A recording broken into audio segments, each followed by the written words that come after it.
Welcome back, ladies and gentlemen, to AA Garthwaite Stadium here in lovely downtown Conshohocken, Pennsylvania. This is your host, Bailey Saul. I'll have Steve Leinert up here in the booth with me in just a moment as soon as he gets finished with his on-field duties. He'll also be running our clock today. He's such a multitasking individual. We have just had the coin toss, and the Phoenix are heading back to their sideline. This is the New York Empire, who were eliminated from the playoffs last week when Toronto won.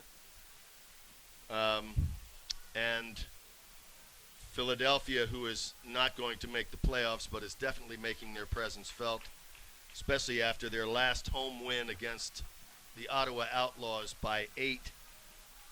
And 3 of the really terrific catches for goals that the Phoenix had that afternoon made Week 13's top 10 plays, with Will Honey at number 6, his one-handed layout grab in our left end zone as we watch here from the booth.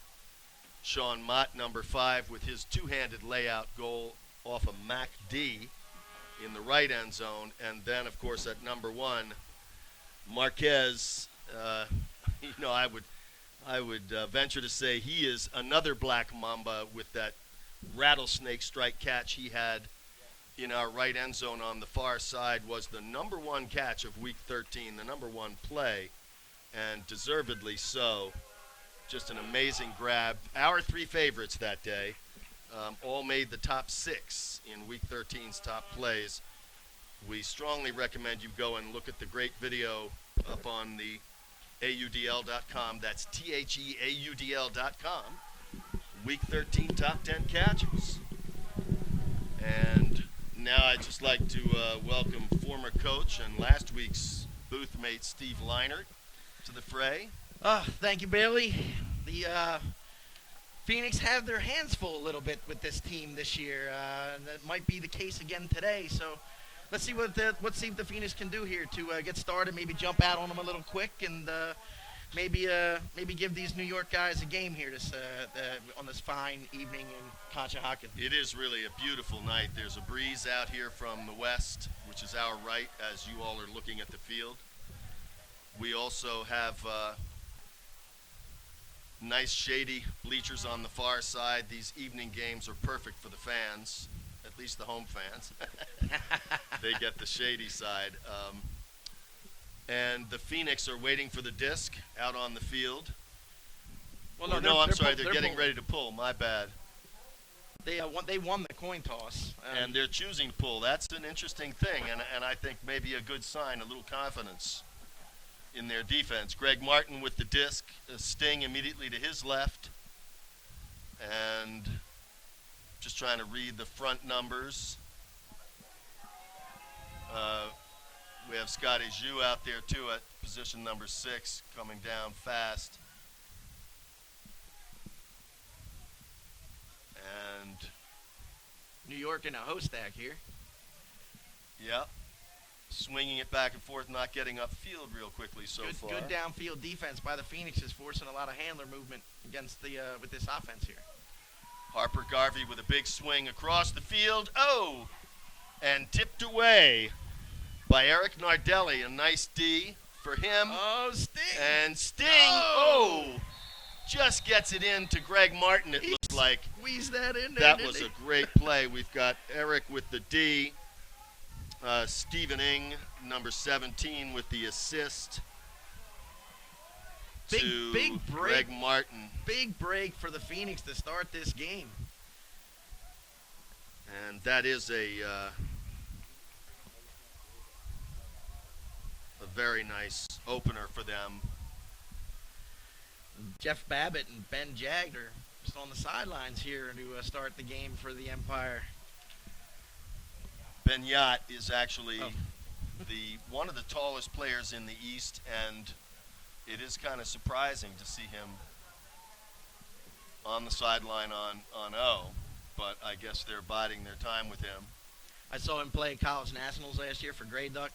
He was something else. He was. I saw some of that too. Especially in the final against Harvard. Yep. Really beautiful pull.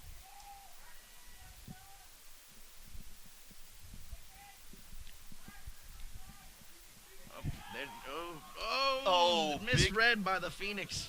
And picked up by Mike Drost. Swinging it across to Matt Stevens.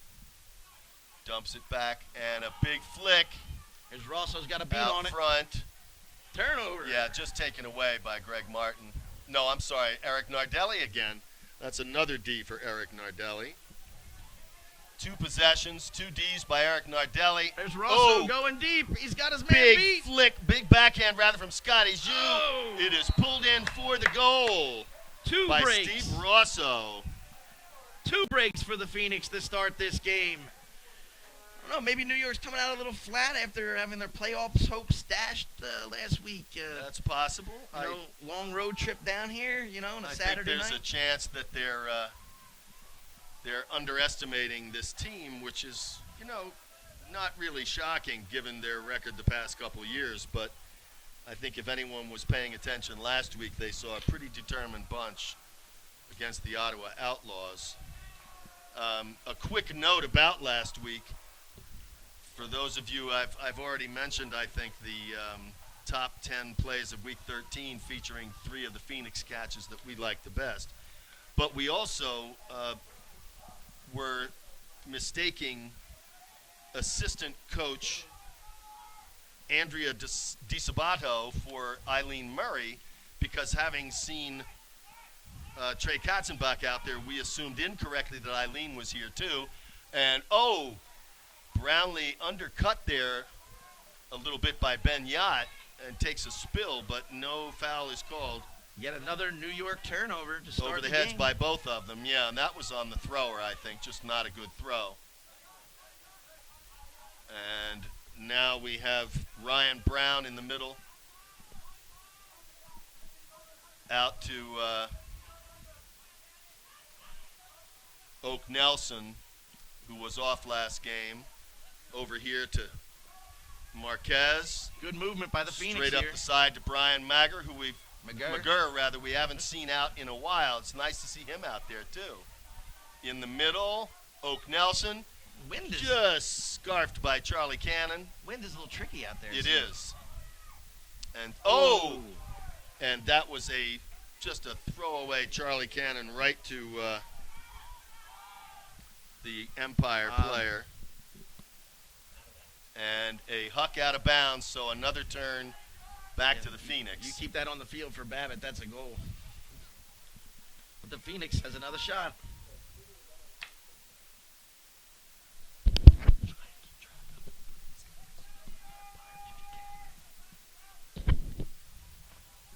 Back into the middle here. Charlie Cannon on the near side, right up to Ryan Brown. And he's looking at McGurr, who cuts back a little late. Oak Nelson on the far side there. Going over to Kenny Wells. Up to Marques. Right back to Oak Nelson, who tips it and then grabs it. They called it and then throws a turnover. Right to Babbitt. Ben Yacht is out there now calling a timeout. And Babbitt and Ryan Brown saying hello. New York has brought all the big guns to this game. They're not conceding anything, even this late in the season and even out of the playoffs as they are. Babbitt is here. Ben Yacht is here. Wodach is here. Wodach is here. John Wodach. So the Dross brothers. Both of them, yep. Ryan and Mike. The Phoenix, they're really playing some decent downfield defense against this horizontal stack that New York is trying to employ out there. It's going to be interesting to see if New York makes any kind of adjustments to this or if they get more action from people in the back. They seem to be trying to have somebody slash across the field, but the straight-up mark by the Phoenix defense is really giving them giving that throw some fits there. It seems to be. It seems to be, and it's nice to see. The Phoenix have often gone out to an early lead, but this season, I mean, not often in the past. and it's kind of a new feeling for them now. Last week they went out by 3, and Ottawa caught them, and then they went back out by 3, got it right back, and got it eventually up to 4, and finally won by 8, which was really great to see because they did kind of assert themselves as time went on. Here's that adjustment by New York, running a bird stack now instead of that horizontal stack. Ryan Drost up the far sideline. That's Yacht with the disc there. Yes, and from Drost, and he was just Greg Martin not giving him any room to work up the sideline there on that previous throw. And now we have Babbitt standing way back. And Wodach back to Babbitt. Cross over here to Matt Lamar.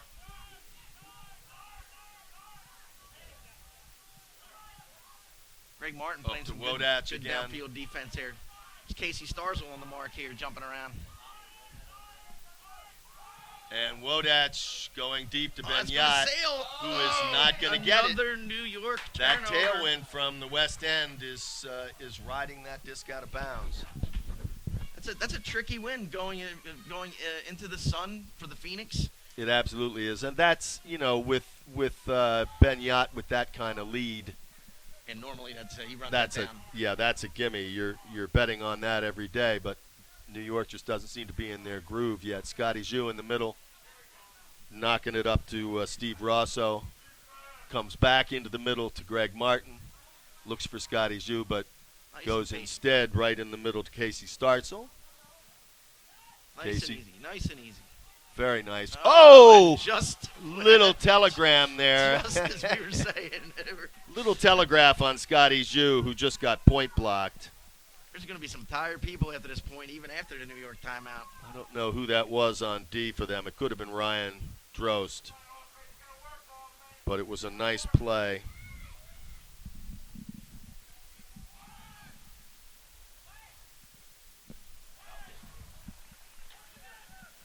And another turn by New York.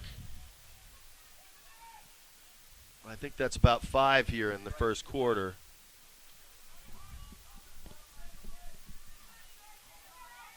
We got Greg Martin. Back over to Steve Rosso. They're just trying to hand the Phoenix their third consecutive break to start. Eric Nardelli and the Phoenix going the wrong direction here for the moment. Nardelli just over keep to possession, guys. Stephen Ing in the middle to Greg Martin. And he's getting a little stifled. Scott Zhu looking in the middle. Very nice. Oh, and a Blady flick by Eric Nardelli that's just misread by both players.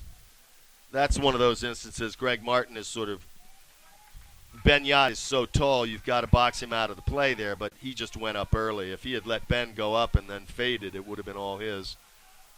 You can only Wodach with a big crossfield backhand that Ryan Drost is not going to get to. 6 turnover. We have timeout called by the Phoenix bench. Eileen Murray coming out on the field. 6 turns so far. On this point. By the Empire. Of course, they're getting Ds or we're just throwing them away ourselves, the Phoenix.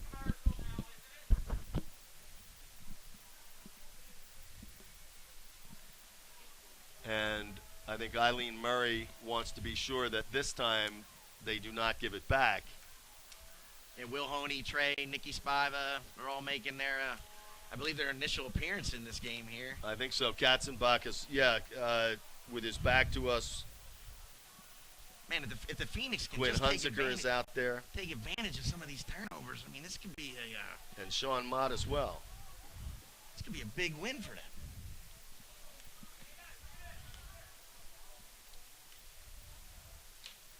So again, last week we had Sam Morgan and Andrea DiSabato running the team very effectively with a fine 8-goal win over Ottawa. It is Quinn Hunziker there in the middle on the near side, Will Honey on the far side with Ryan Brown behind him. They're both moving upfield a little bit. And Sean Mott looking at the first spot 15 yards up from Nicky Spiva, who's holding the disc. Waiting for the whistle. Comes to Quinn Hunsaker, who has Mike Drost on him. He puts a flick out to Sean Mott. Oh, that is macked and taken by another D. Oh, big layout block. And a layout catch. Was that Paul Klimkowski? I think it was. Paul Klimkowski with a layout D, a catch, and then an instant goal pretty much. A near Callahan. It really was. He was right near the goal line, and the goal was to Will Honey. That was a 7 turnover point by the New York Empire there. Which means it was a 6 turnover point by the Phoenix. But their D-line, Bailey, come on. Yes, right. No, we don't expect those guys to actually throw the disc and catch it. Yeah, they need to be a little more effective kidding. than that, and I think that's why Eileen was calling the timeout there, just to make sure that this time they brought it in. Get their offensive personnel Sure on the was, field, and that's one gone that. for each team this half. But a big 3-goal lead to start for the Phoenix, 4:55 left.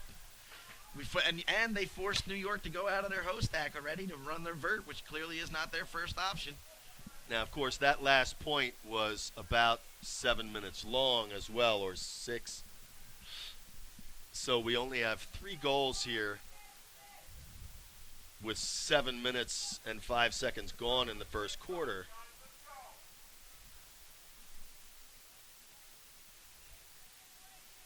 I think as the evening goes on, the wind will probably subside some, and that scoring pace will increase.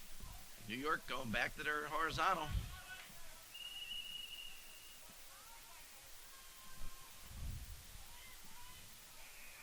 Good. Ooh. Very close to We have a block on that dump. It looks like a pick called out in the middle of the field by Dan Morosky on the far side, and the Phoenix getting walked back. I mean, the Empire walked back 10. Oh. A big backhand up downfield. Phoenix D-man is there, but it's taken in Nice box out. Nice box out by pretty easily by number Brooks. 7, Taylor Brooks. Throwing it out to space. And he puts it over to 36 in the end zone for the goal, Matt Weiner.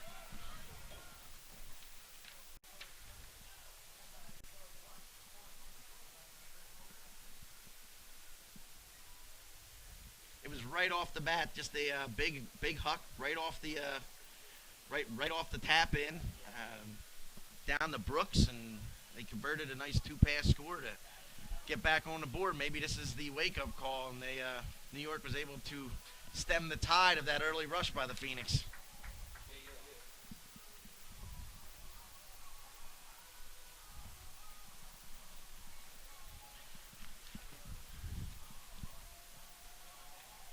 So one of the captains for the Empire, Matt Aletta.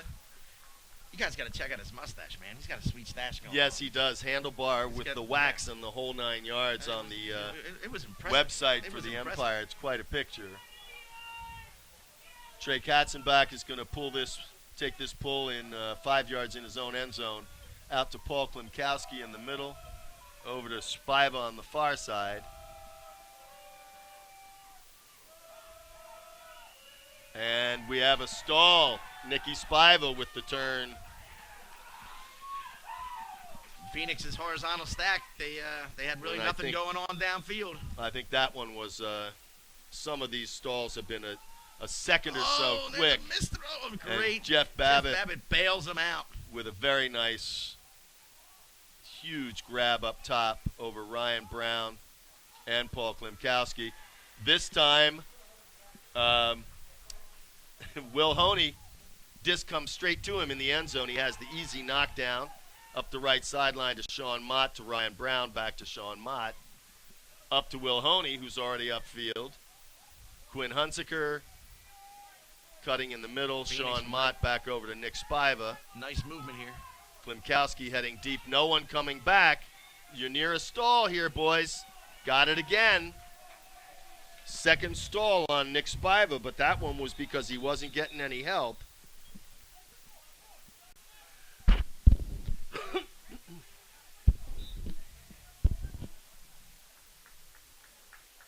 confusion out here. It looks like there was a stall called, and then there was another. Whistle right away, and the disc is coming back. Might have been a travel, but Boy, if New York could it's break hard back, to you're say. getting right back into this game here. I mean, two stalls on Nicky Spiva. That's something you don't see every day. No, it's true, and I think the first one you probably have to give to Nick, but the second one you have to give to his teammates. Somebody was pointing to a dump, and of course, as that happened, the Empire D clamped down to prevent it. And here you go with Clark Kofer on the disc, Wodach, and just taken away another one from Paul Klimkowski. Spiva with the disc. Just a flat-out steal. Nicky Spiva is not going to nice be caught one. with it this time. An easy goal to Ryan Brown in the end zone. Nicky Spiva with the assist, Ryan Brown with the goal, and one more time, number 31, Paulie Klimkowski with the D. That should generate a Nobody stalls text out Nicky from his Spiva 3 times in the same point there, Brady. family. Yeah. Nobody. I don't think that was going to happen. Just a beautiful put by Nicky there. Just a wide open receiver for the Phoenix in the 4-1 lead. 2:34 left. Score is 4-1. Phoenix. Empire finally got on the board. It looks like Greg Martin is pulling this. And it's a nice one. Another one in the end zone. The Empire are going to watch and see if it goes out. And it just does. Maybe a Just yard. not even. 6-8 inches. Just sitting right behind that line. So they're going to get to bring it out to the 20.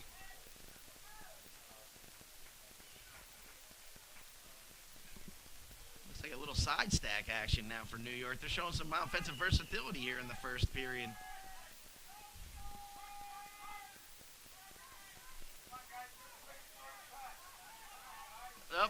Another turnover. Greg Martin gets in the way. And Bookend. Scotty Zhu right to Greg Martin gives him the reward. Greg Martin with the D.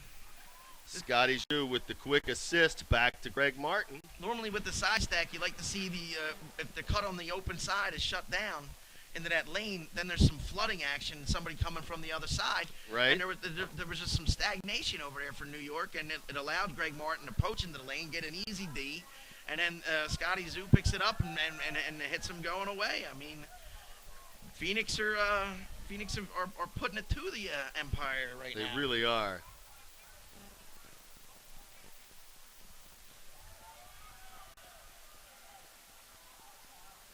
Sting back out there on defense. I mean, these guys are Oak Nelson's out there. These guys, keep it up, keep going, man. Put more on these. You know they beat you by 15 earlier this year. You can't beat them by enough, I think. Sean Mott with the pull upwind. Lands at about the 18 of the Empire. Quick shot up the middle to Harper Garvey. A swing out here to Matt Stevens. Garvey back to Peter Kalmakis. Ooh, and another turnover. drop. This one by number 7, Taylor Brooks, the Phoenix turnover. Immediately get it moving. To Mott, to Sting. Just Sting to Scotty Zhu in the middle with a quick dump. Just keep possession, guys. Keep gaining yards. Charlie Cannon, Eric Nardelli into Oak Nelson. Ooh. And Oak to Sean.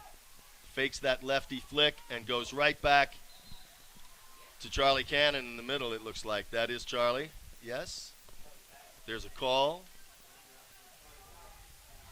Charlie Patton's. No. 52? Yeah, sorry. That is Charlie Patton. My bad. We had a penalty there. I don't know what it was, but doesn't much matter. Scotty Zhu pops it in. Is that Stephen Ng who caught that? I think it is. Yes. So Steve Ng with the goal.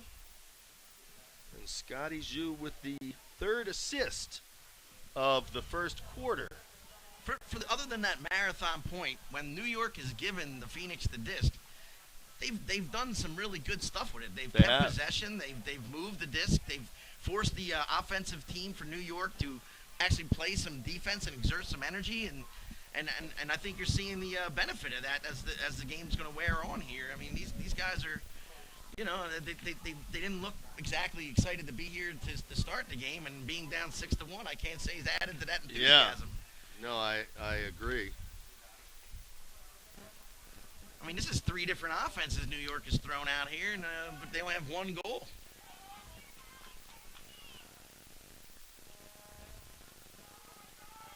Harper Garvey coming up to Ben Yacht. And, dropped by Matt Weiner. Just an outright drop. Another turnover. Two-handed drop. Oak Nelson with a sweet give and go. He's going to get it back again. Number Yes, he 16, is. Charlie Cannon. Oak back to, Charlie Cannon gets hit on the back and still catches the disc. A little bit of a cheap shot there, I thought. I mean, I understand there's some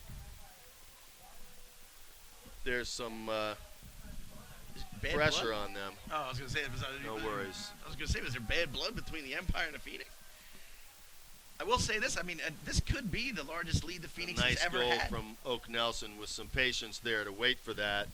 This could be the largest lead the Phoenix has ever had on the Empire. It might be. I'm not sure where I'd go to check that, but what a first quarter here for the Phoenix. I should say so, mates. We have a 7-1 lead going, and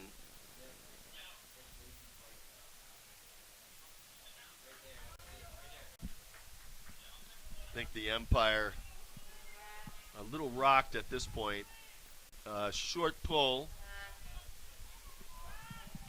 Upwind again. And there we have Matt Auletta of the famous handlebar. Over to the side to Peter Kalmakis, up to Conor Clyne, back to Kalmakis, back to Sam Taylor, a late sub for New York. Nice catch by Wodach over Nicky Spiva. And right back to Sam Taylor, who's looking end zone. Over to Wodach, and he's going to put it too far. This one you got to give to Wodach for the turn. Another unforced That's just error. a lousy throw. And they just put it up right away. That's gonna. Oh yeah. It is Yacht. skied by Ben Yacht, and that's the game. That's the quarter. Oh.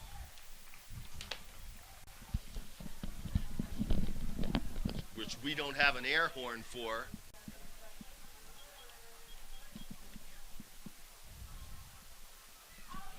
Still a 7-1 advantage for the Phoenix after the first quarter. If you would have told me they would be up by 6 goals at the end of one there to start, I would have been very surprised.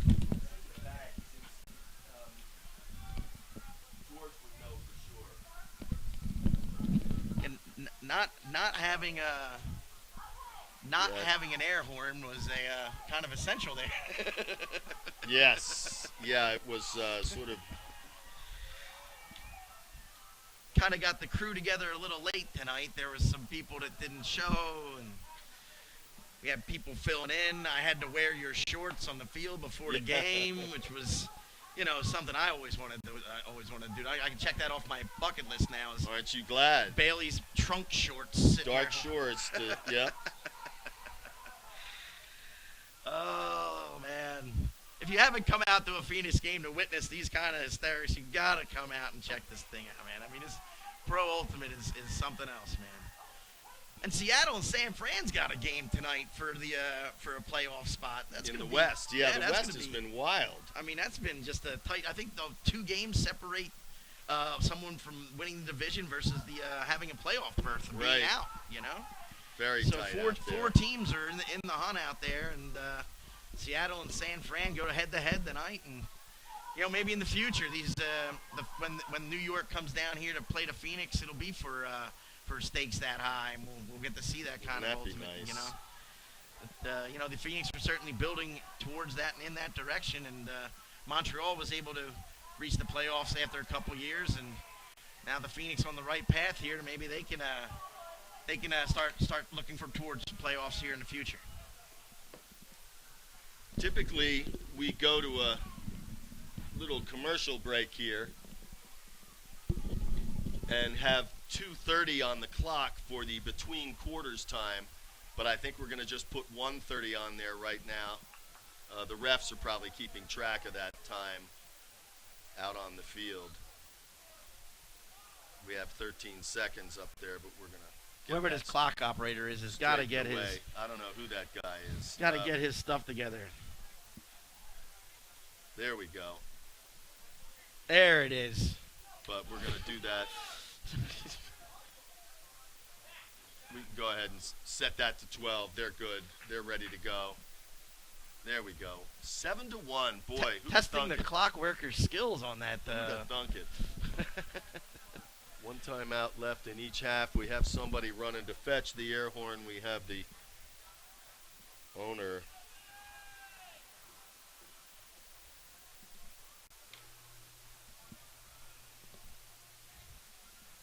Phoenix receiving with a 6-goal lead to start the second quarter.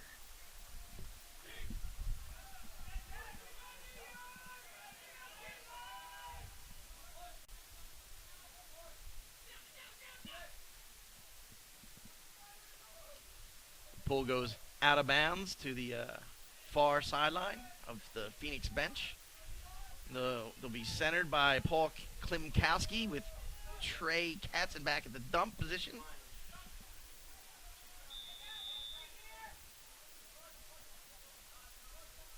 Little zone look here by New York now. 1-3-3. Will Honey. The Phoenix are shredding it.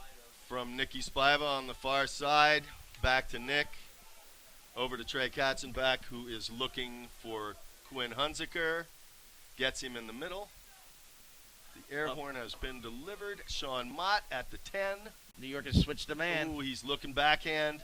Easy one. Easy one to Ryan Brown, who bobbles it and then catches it with 1 foot in. We almost spoke too soon again. 1 foot in.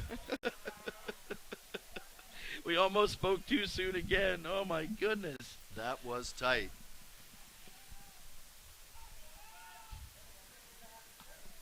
The Phoenix just pouring it on now.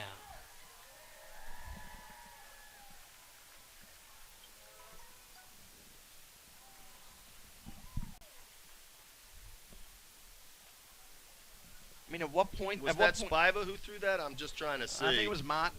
Oh, Mott, okay. Mott threw that for the goal.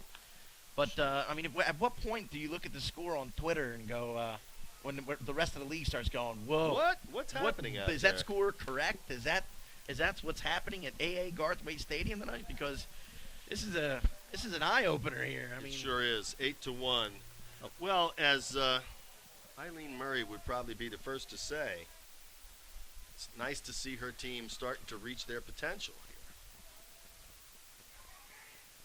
here. And once again, we have in the middle Harper Garvey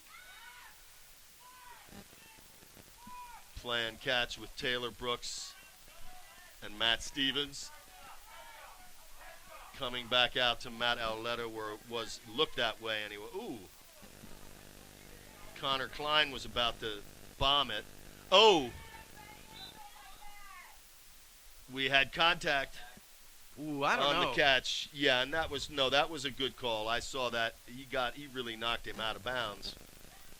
That was Doug Roman, who's active this week. And a little late movement by New York there. Yep, Harper Garvey with a goal to number 10, Conor Clyne. And we haven't been having to put a lot on the score sheet over here for the Empire, but they finally have 2 up there. Roman did go through his back a little bit there, but he also touched the disc. And furthermore, the New York guy didn't catch it until he was fully out of bounds. But you're right. Well, of course, Steve, you and I are going to take the old coaches and referees' positions on this. True. And no referee is going to let that he touched the disc first stuff determine the play, because there are too many other variables involved. If you have to crash into a guy to touch the disc first, that's a foul. Sorry to say it, but that's just the way it is. And he definitely slammed him before he got hands on the disc. And besides that, on that play, I think Drost really had it in his breadbasket. He only secured it as he fell out of bounds, but I think J.B. Harrington was right not to have that be an OB turn because he was knocked out on the foul. Paul Klimkowski is the center handler back there with Trey Katzenbach and Nick Spiva. I think I just got punished. That was the ref just spanking the coach there, ladies and gentlemen. Will Honey in the middle. Nice stretch-out flicks to Sean Mott there. He just stepped around his D. Will, of course, has the length to do that. Quinn getting pretty much, looked like for a second there we had a little triple team going. Double teams are okay, but there are no triple teams allowed. Paul Klimkowski just relaxing and waiting. He's got no stall on him, with a little air bounce that came across from Trey there. Quinn Hunziker takes it away from Ryan Drost, which I know Ryan is not used to. Nick Spiva, a nice low hummer across the field to Ryan Brown. Up to Sean Mott, and then Brown heading to the end zone. Back across the middle, Will Honey now heading to the end zone, but he gets it at the 2 instead with a nice reaching grab and puts a soft flick back to the back for Ryan Brown from Will Honey. That was just beautiful. Boy, they are just ultimate. Tearing it up out there. Just beautiful multi-pass ultimate. Hit the open guy. No hero ball there. Nope. Just Not everybody even a doing little. their part, you know, and you can see that the chemistry the Phoenix has developed over the years, but especially between Honey and Mott on that one play. He threw it to Mott, immediately went up line, and trusted Mott was going to put that little lefty soft backhand out for Honey to catch it on the 2, and then Honey had enough time to sit there and look for his guy, and it was just beautiful ultimate from the Philadelphia Phoenix, and now maintaining a 7-goal lead here. It's really something to see this early. I know they haven't been up on anyone this year more than 3 or 4 in the first half. So, Yacht, Wodach, and Babbitt and Drost are over here trying to get the team fired up on the sideline over here. And there's still a lot of time left for sure for New York to get back in this, but they got to find some sort of little pulse here. They sure do. I mean, they're just flat. They're just flat. What's right the now. old saying? They're getting beat like a red-haired stepchild right now. And there you have Garvey with a nice shot right to the end zone for Conor Clyne. That'll make you feel good in a hurry.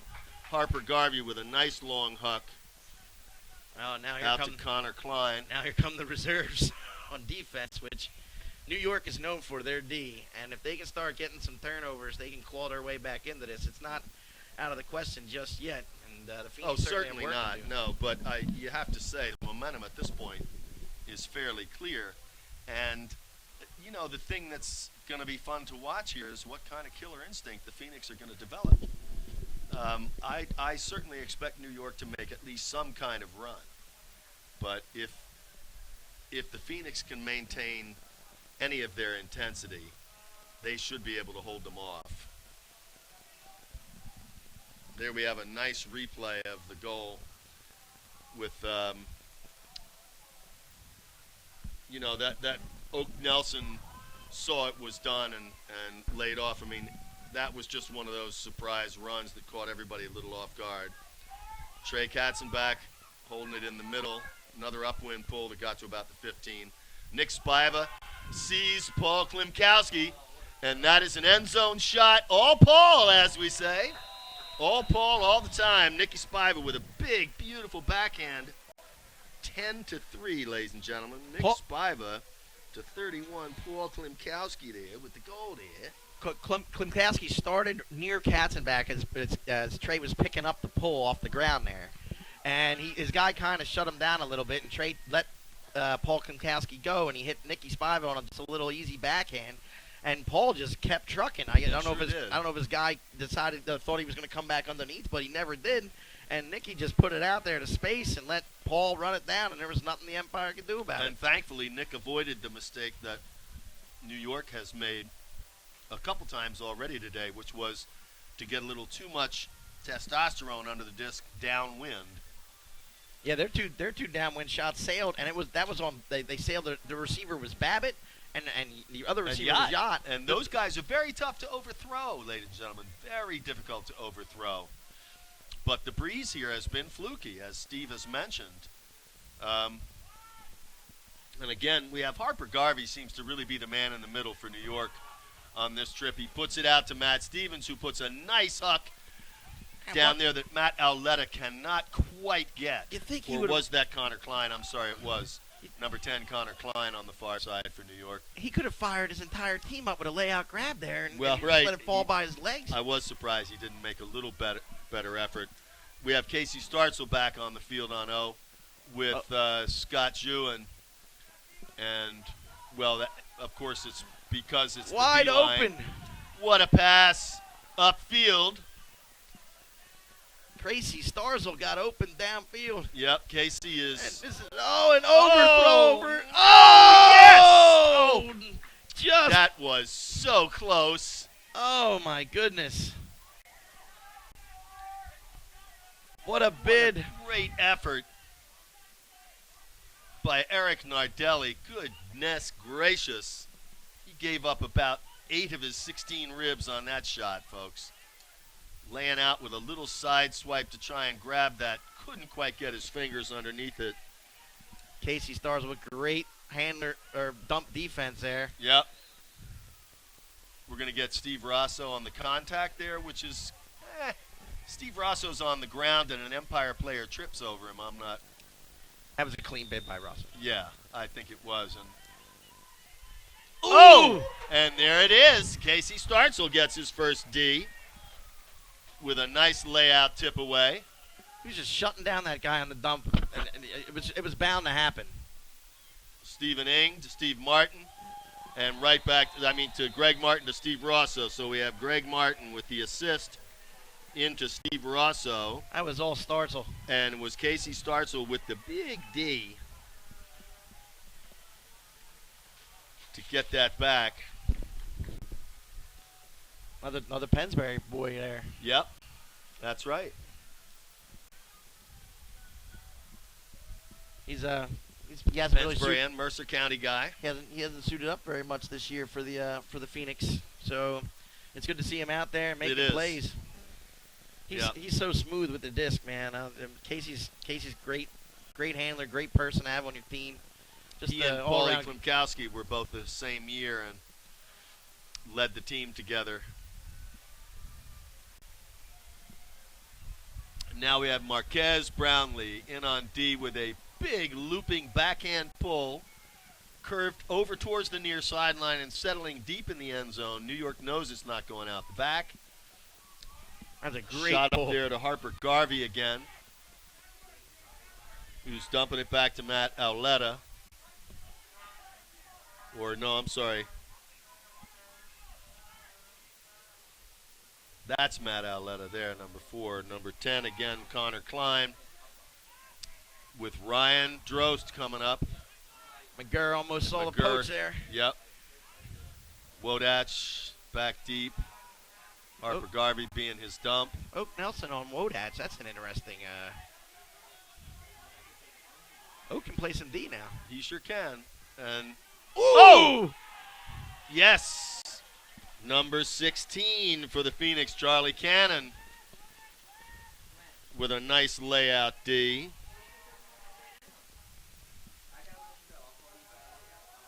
Oh, and a big flick from Sean Mott to Marques Brownlee. Very nicely done. Sean with his second assist. And Marques with his first stat of any kind, except just overall great play. We have a timeout, New York, their second and final of the half. What can the coach possibly say to the Empire right now? I mean, if I were their coach, I might start with let's wake the hell up, because this for this team is just a subpar effort. a lot of unforced turnovers. 12-3, ladies and gentlemen. It is a 9-goal lead with 6 minutes left. I mean, there's the potential this could get worse for the Empire, though I would really be shocked, frankly, if that happened. They're a better team than that. They've got better leadership. And let's see who's... It is CJ talking, only CJ, basically. Willette, the coach, in the huddle. I mean, what I would say right here is, as a coach, I'd be telling the team, look, we're going to be here for another hour and a half anyway. We got a whole second half to play, so we might as well start scoring goals, and let's have a little fun. They're not having any fun out there. You know, whatever it is that they want to do to have fun, if it's taking deep shots, if it's laying out on defense, if it's starting to get blocks and converting them, I mean, there's still time to do some stuff here, but it all starts with one goal. Sure. And somebody providing that spark. Play, like that two-handed Mott layout grab, or the point that, the game before with Mott and Scotty Zhu, where they just ran the point, and all of a sudden the team started feeding on what was happening out there. But right now, the Phoenix can seem to do very little wrong. I mean, don't get me wrong, folks. They have their turnovers already. I've got 4 documented on the sheet, and probably 3 or 4 that, you on those plays where New York makes a good D, it's tough to give a Phoenix player a turnover. But if the throw was careless or sloppy or what have you, obviously you can do that. On drops and just mishandles, it's a lot easier. But some of these plays have been fairly tight. But the Empire, I mean, I have 3 specific turnovers, and before that, Stephen had marked 8 on this sheet, so we have roughly 11. And I would guess there's a good 3 or 4 more than that because of this 9-goal difference. So we have Wodach on the sideline on this series. They just need a spark. I mean, Ben Yacht as well. They do. The Phoenix are playing with so much passion and heart right now. Nice upwind pull to the 3. And the Empire's just flat. I mean, Harper Garvey, backhand out to the side to Jeff Babbitt, who is just finding his man in the middle, number 25, Sam Taylor, who was a late put on the roster for one of the 2 who had to step off, Josh Aloro and Sam Little, who I understand tweaked something. Or perhaps it was the reverse. One of them couldn't make the trip. The other had an injury. Babbitt back across to Sam Taylor. And an easy backhand into the end zone for the goal to Conor Clyne. Number 10. Conor Clyne, that looks like. All right, that's one, right? I mean, I'm not that I'm rooting for New York to get back into the game, but as a coach, but to make it a game at least, they're going to need they're going to need somebody to get fired up, and then it's going to have to become infectious. So that was number 7, Taylor Brooks, with a very nice, easy shot out there to number 10, Conor Clyne, for his 3rd goal out of the 4 that New York has. Certainly, Connor is doing his part. The other one to Matt Weiner, and we have 2 assists each by Harper Garvey and Taylor Brooks. So it's also a little surprising, I guess, not to see Wodach, Babbitt, or Yacht on the score sheet yet. I mean, if you can keep those guys off the score sheet, you're going to be beating the Empire 12-4. I think that's a safe prediction. Trey Katzenbach, Paul Klimkowski. And the Empire with their Brooklyn chant, but Spiva out to Mott, who's in front of Drost, and he snakes it. Mott just snakes it. Spiva threw that up to Mott, and Mott had 3 dudes converging on him, and he somehow hung in the air long enough to get that goal. Nicky knew that was that Sean was doing him a solid for pulling that one in, because Yeah. You had Ryan Drost hot on your tail there. Nicky Spiva has to owe Sean Mott a Pepsi at Flott later on tonight, or at least one of those chicken fingers or something, man. Something. And he it looks trusted like not right there. Ghost is limping coming off the field here. That's not a good thing for the Empire. When it rains, it pours. Yeah. But it's Looks like always he's sunny in Philadelphia. Favoring his left side there. All right. TV shows quoted. Marques. There we go with an upwind pull. Very nice. Right to the 6 or 7. Pulled in by Matt Auletta, who pops it over to Garvey. Up to Taylor Brooks. And out to Jeff Babbitt. Who's got Ryan Brown on a nice mark on him. Oh, was that a tip? Of his own. Harper Garvey to Clyne. Oh!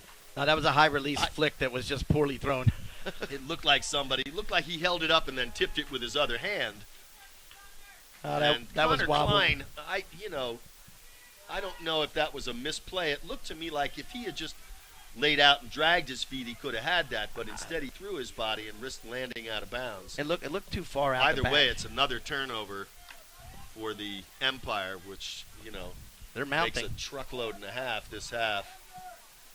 And there we have Charlie Patton back deep with Casey Startzel over to Oak Nelson, who's going to see Marques on the far sideline, and he does, back to Oak. Right up to Casey, who's bringing it out to Ryan Brown here. Give him a clean throw on the sideline. Oh! Tipped away. McGurr. Tipped away by Brian McGurr. We're going to have to give him the turn on that because it did hit him in the hands. But that's okay. We haven't seen him out there in a long time, and we're going to forgive him that. Jeff Babbitt with a nice catch for the goal. You say his name, and, of course, up he comes. So the Empire finally up to 5.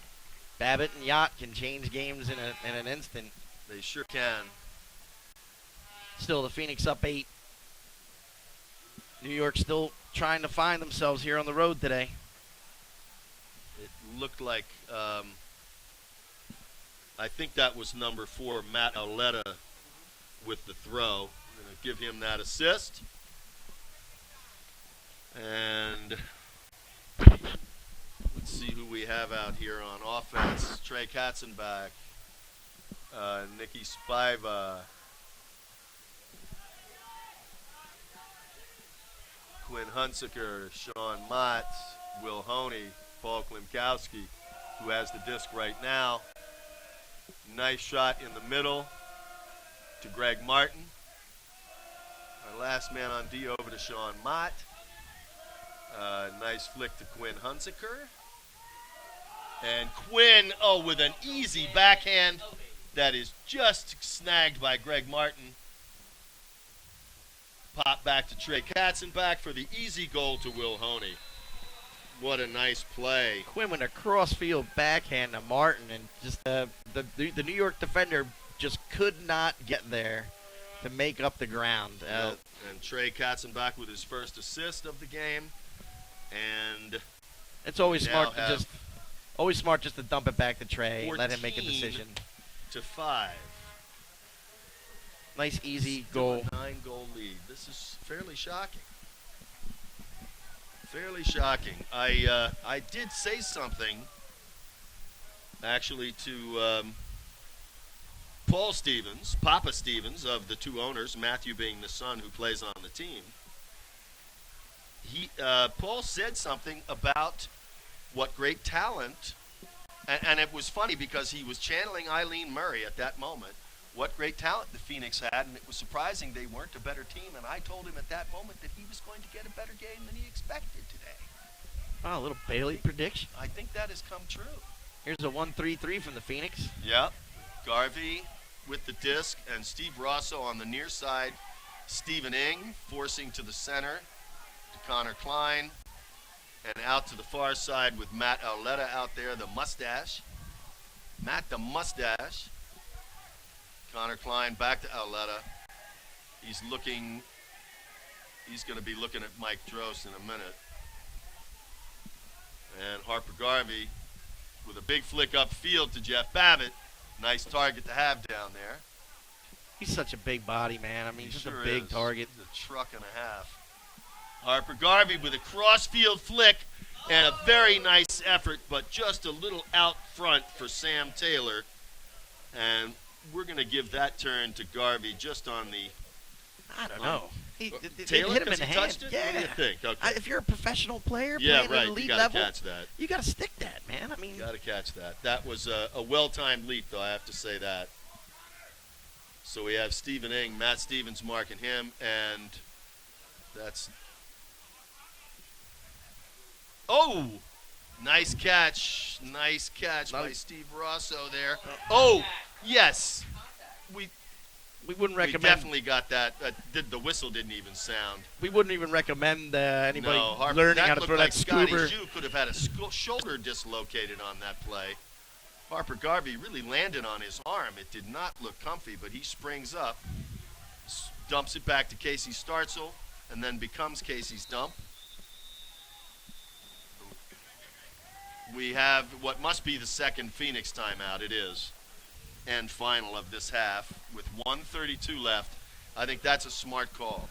Why not? That's a smart call. There's no reason to hold on to it. You can't use it in the second half. You've got the disc on O, and you're gonna do something. Folks, we're gonna take a quick break here since we didn't get one in between quarters for some of our wonderful sponsors, and we'll be right back at you in about 90 seconds. Thanks. And Dallas takes possession, looking for the tie. And it was tipped off the hands of Chris Larberg and caught by Zach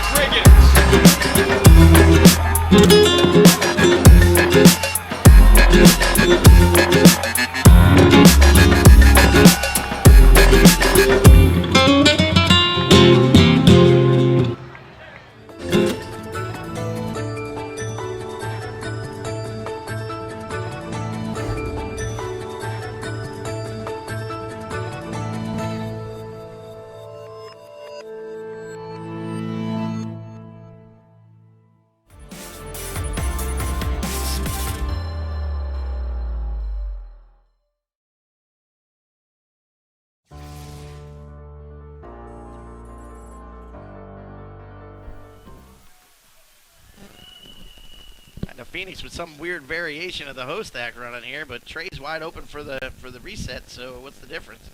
Paul Klimkowski on the near sideline. Nicky Spiva to Trey in traffic. Back out to Paul, who's looking at some of his old buds there on the field. We have a little contact called on Quinn Hunsaker by J.B. Harrington, head referee. Back to Paul Klimkowski, 10 yards back at just the 35 here. Trey Katzenbach with a nice catch, sort of fell into his left hand. Nice shot to the middle to Ryan Brown, who fakes upfield, swings it to Sean Mott, it looked like, but Nick Spiva just stepped in and took that, and Sean was okay. He's back now to be his swing on the far side. Nice little lefty flick up to Ryan Brown. Oh, just a careless. Away. Careless. Just flat threw it away, Ryan. You're getting that turnover, my friend. Right to the turf. Sean couldn't do a thing about it. Big Huck. Babbitt. Jeff Babbitt in the end zone against Ryan Brown. Ryan placing it. Oh, and Babbitt with the tip and the goal, though. It looked like as he secured that, his foot was on the back line to me, personally. We might be able to see that on replay. He did here. bobble that. He did bobble it, and I don't think he secured it until his foot was on the back line, which, had I been the deep ref, I would have called out. Let's just see how that went. It's going to be very tough from this angle. A little bobble. Ooh, boy. Yeah, I think he was OB, ladies and gentlemen. But hey, we're not going to begrudge them one more goal.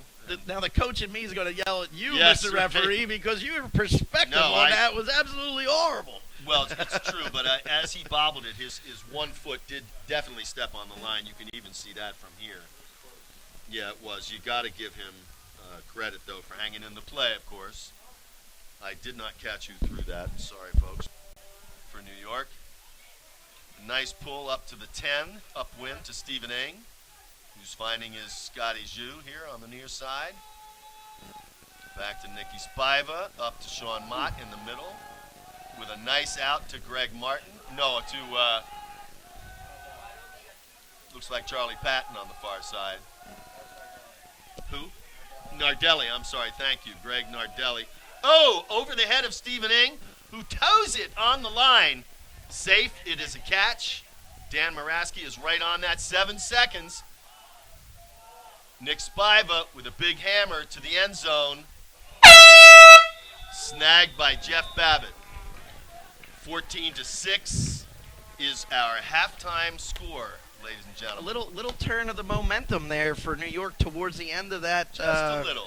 Towards the end of that second quarter there. I mean, they after that little timeout in the huddle they had, they got a break and they clawing their way back in there. So 14-6, great half by the Phoenix, but there's still some meat on that bone. There sure is, and we've still got an 8-goal lead for the Phoenix, which is frankly shocking for New York only to have 6 goals in the first half. I think they would acknowledge that. Oh my goodness! And the gift angel has just arrived with our halftime repast. Owner George Harris of the Philadelphia Phoenix, one of our favorite people. Cold waters and sodas and hot pizza. So we are going to take a moment, folks, to give you a little halftime entertainment and some commercial action, some interviews from previous games. We do encourage you once again to hit the Week 13 top 10 plays, especially numbers 6, 5, and 1 for our boys on the Phoenix and their goals.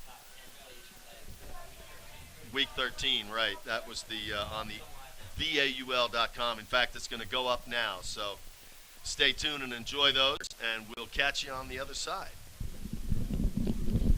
Will Honey is out there, so we've got a little bit of a Pensbury connection going on for this point, 4 of them. Nicky blasts it long to Sean Mott, but his defender is actually out in front of him. Oh, and Marques, he catches that disc. Yes, he does. Nice play from Nicky Spiva. The assist to Sean Mott on a Mac D by the Outlaws. That is one of those pretty catches that might make a highlight. This piece somewhere. with Eric He did is not amazing give to up me. on It's that right in run. line with what we think is critical for kids. Staying in Know the their play. bodies. That The is kids have really gotten into having speakers here that aren't just their teachers. I think the clinicians did a fantastic job. All the kids were engaged. None of them were distracted. They seemed to get into it right away. I just want to reach out to Eric and tell him, thank you for coming and sharing the message that our kids can speak up. Early recognition is critical, and I look forward to doing more things with into Eric. the middle. Oh! It's been great And for us as Jeremy a Hill staff, tries to for sort our of students lean to on the experience. defender there. The message you guys have. Kenny Wells highly with the D. recommended A for very any school that has that. strange looking flick to Marques Brownlee. And out to Kenny for the goal. So we're going to give Kenny Yeah, I the love D that you guys talk and about the cancer goal awareness. from Marques. And it's more about body awareness and with knowing the your own assist. bodies. And I think Phoenix Eric back is a up wonderful by 10. way to bring this into school. You come with a complete program. The information is good. It's presented in a very professional way. The instructors do an excellent job. I think Sean the Mott kids overall had a great time. pulls that You in. see from their responses that they want us to get some more ultimate discs in the school, and that we'll be playing all the way until spring and summer. We really appreciate you coming out. We love the message you guys send. Yeah, thank you for coming out. Thank you, Eric, for coming out to the Pittsburgh area. It was a great experience for our kids. Thank you for sharing your message with the kids. We really appreciate what the energy that you brought, and I really encourage anybody else who might be interested in this program to bring them on in. That one is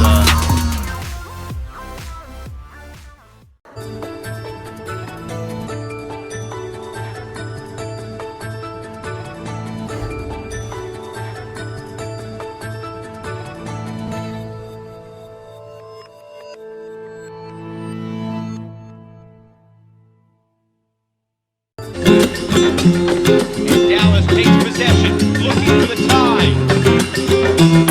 And it was tipped off the hands of Chris Larberg and caught by Zach Riggins.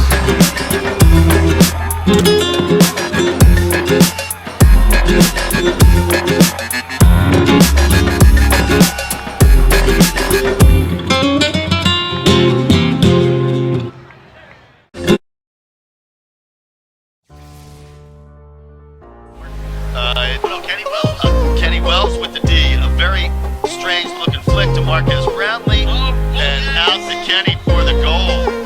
So we're going to give Kenny the D and the goal from Marques with the assist. And the Phoenix back up by 10 again in the middle. And Rosso catches up with him. A big backhand to number 16, Luato, but he is double teamed and tipped away. I have no idea what kind of call he's asking for there.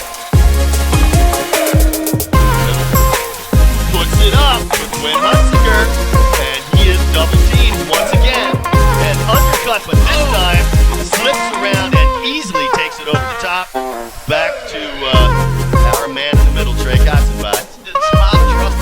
Easily back to Mott, and he's back to Quinn. This time with right beautifully put between three defenders. Quinn Hunsinger making his presence felt today. How about Mott just like ripping that stuff in the way? Nicky blasts it long to Sean Mott, but his defender is actually out in front of him. When Mott gets it, he catches that disc. Yes, he does. Nice play from Nicky Spiva. The assist to Sean Mott on a macked D by the Outlaws. That is one of those. Looking, and a backhand out to Will Honey. Oh, nice grab! Nice grab from Will Honey. From Sean Mott, who follows the Carton rule. Don't throw it to your receiver, just beat the D.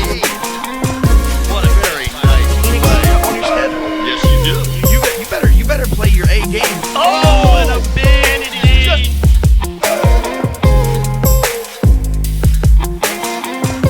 Glenn Poole picks it up, out to Marques, who dumps it to Sean, and goes back to the back. Oh, what a catch. A whiplash grab as he's sailing out of bounds. Marques Brownlee from Sean Mott. Holy cats. Marques Brownlee needs his own game. Like he's a superhero. That is just unbelievable. My goodness. What a great play. I'm telling you, folks, we have a couple plays from this game that are ready for prime time.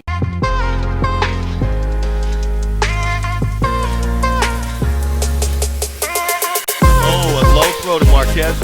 Will Haney. Will Honey is out there, so we've got a little bit of a Pensbury connection going on for this point, 4 of them. Nicky blasts it long to Sean Mott, but his defender is actually out in front of him. Oh, and Mott he catches that disc. Yes, he does. Nice play from Nicky Spiva. The assist to Sean Mott on a macked D by the Outlaws. That is one of those pretty catches that might make a highlight reel somewhere. He did not give up on that. No, he sure didn't. And kudos to Sean Mott for staying in the play. That is a two-handed layout grab. You know how good two-handed layout grab on a bad surface that would be a little bit of a night today. We're playing on lush, deep grass.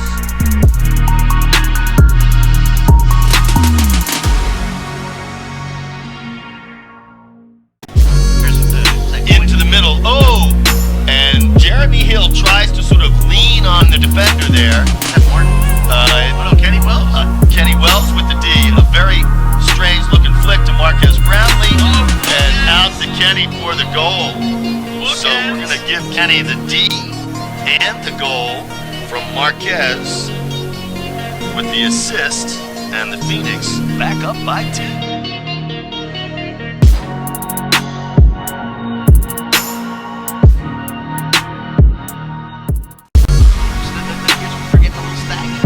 Oh, and Sean Mott just pulls that in.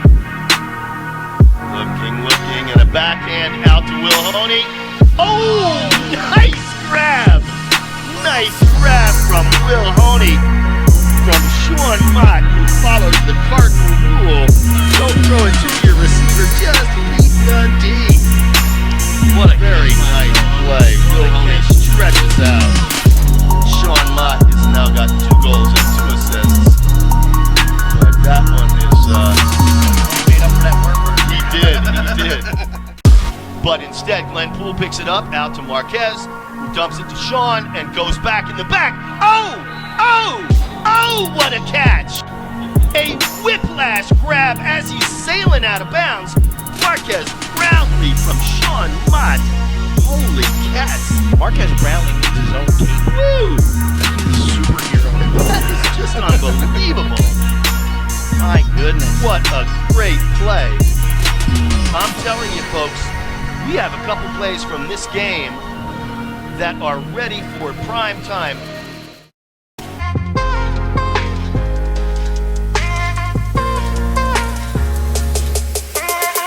Oh, a low throw to Marques, who scoops it up and puts out a big hug to Matt Esser. That's Esser. Yeah, that is all Esser. What a catch. He's on the one. And you have Glenn Poole going in. Big flick from Ottawa. And Matt Esser, Little bump. bumping from behind. Oh! And at the last second, reaches around. Going deep a little bit. Greg Martin and Brian trying not to cross each other up. That was a little bit of a pick. Greg Martin going deep, but he is well covered. Oh, and takes it fairly easily for the goal. Also with a great flick shot into the wind.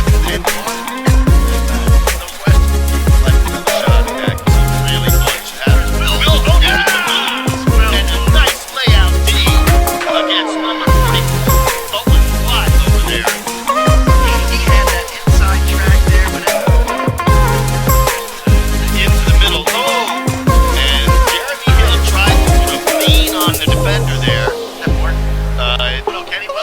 Kenny Wells with the D. A very strange looking flick to Marques Brownlee. And out to Kenny for the goal. So we're going to give Kenny the D and the goal from Marques with the assist. And the Phoenix back up by 2. And Rosso catches up with him. A big backhand to number 16, Loiseau, but he is double teamed and tipped away. I have no idea what kind of call he's asking for there. Puts it up with Quinn Hunsinger, and he is double teamed once again. And undercut, but this time slips around and easily takes it over the top. Back to our man in the middle, Trey Gassenbach. Easily back to Mott, and he's back to Quinn. This time with right beautifully put between 3 defenders. Quinn Hunsinger making his presence felt today. how about Mott just like ripping that stuff in the way? Nicky blasts it long to Sean Mott, but his defender is actually out in front of him. Oh, and Mott he catches that disc. Yes, he does. Nice play from Nicky Spiva. The assist to Sean Mott on a Mac D by the Outlaws. That is one of those. Looking, and a backhand out to Will Honey. Oh, nice grab! Nice grab from Will Honey from Sean Mott, who follows the Cardinal rule. Don't throw it to your receiver, just beat the D. What a very nice Phoenix play. on your schedule. Yes, you do. You better play your A game. Oh, and a bin, it is just...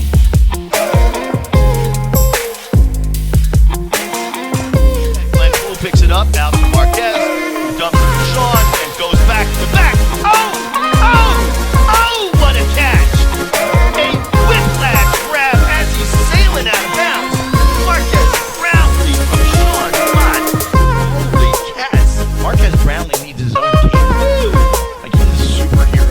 That is just unbelievable. My goodness. What a great play. I'm telling you, folks, we have a couple plays from this game that are ready for prime time.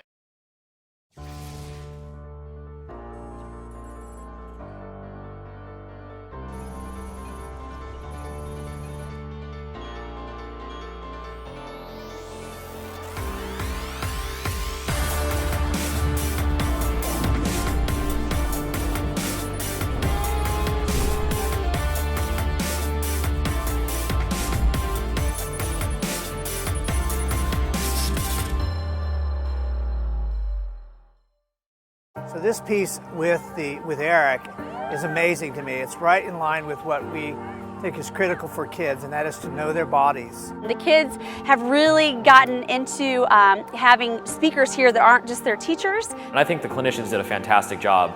All the kids were engaged, none of them were distracted. They seemed to get into it right away. I just want to reach out to Eric and tell him, thank you for coming and sharing the message that our kids can speak up. Early recognition is critical, and I look forward to doing more things with Eric in the future. It's been great for us as a staff and for our students to experience the message you guys have, and highly recommend it for any school that has the opportunity.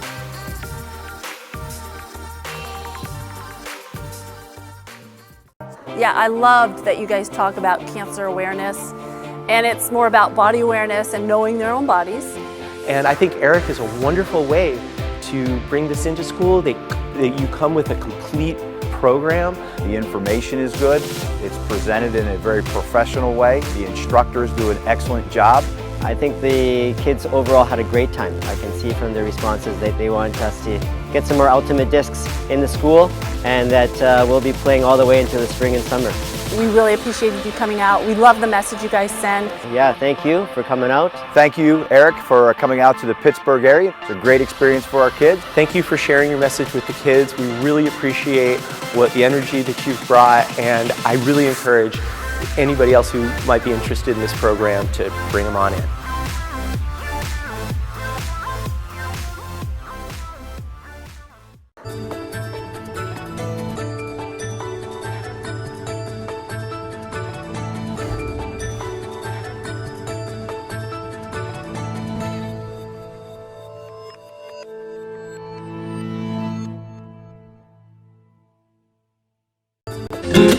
And Dallas takes possession, looking for the tie. And it was tipped off the hands of Chris Larberg and caught by Zach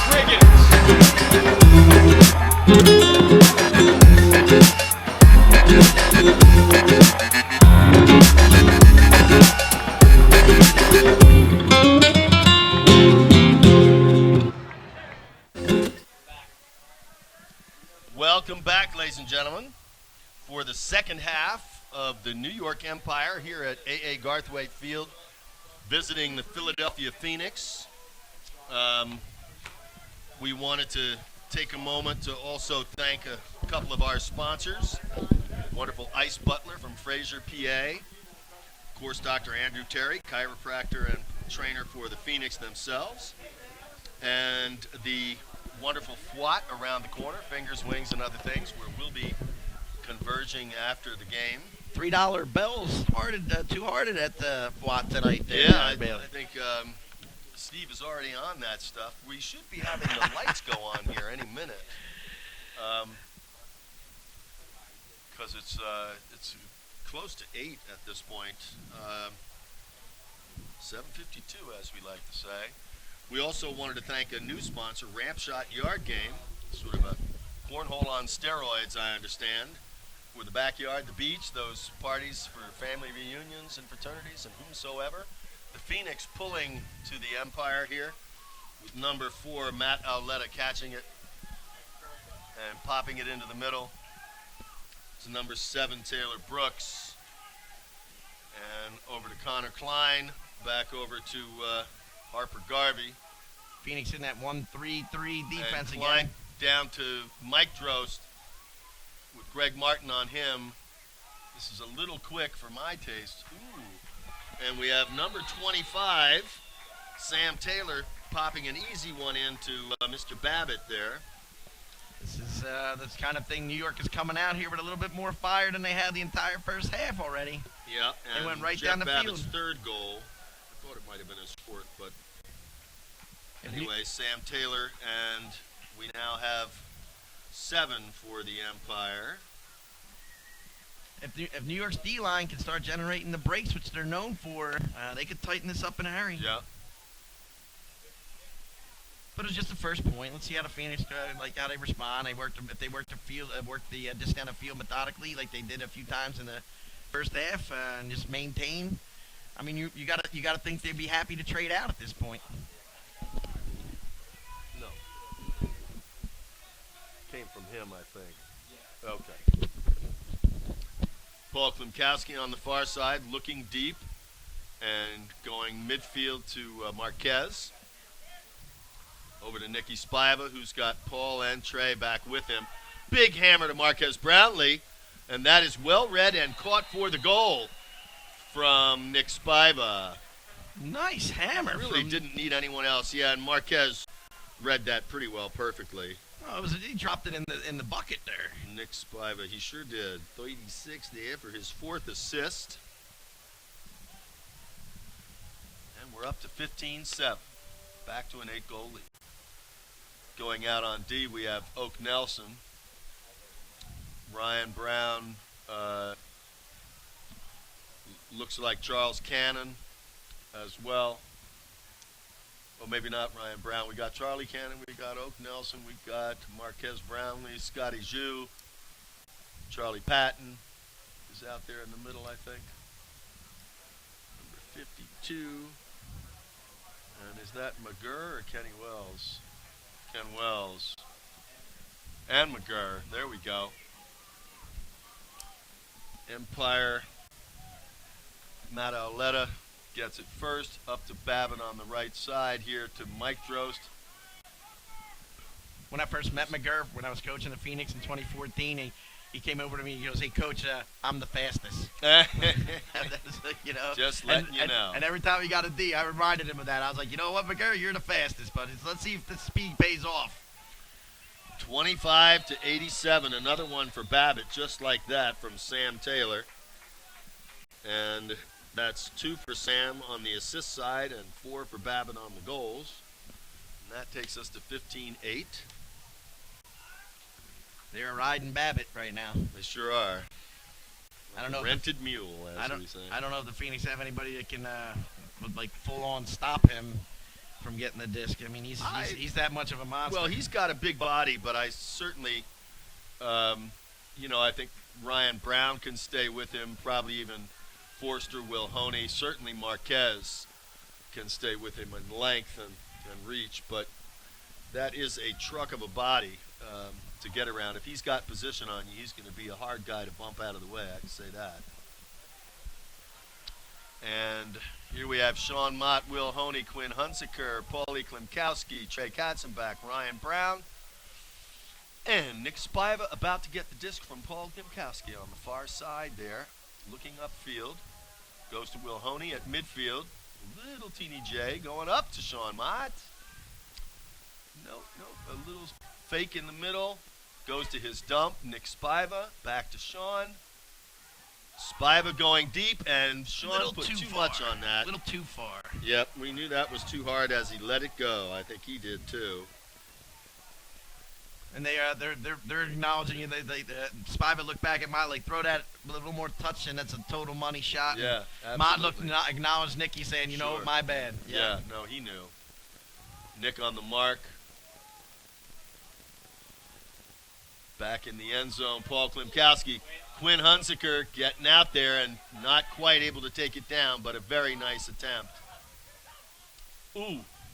And we have number 12, Matt Lamar, with a big backhand. Ryan Brown knocks it away.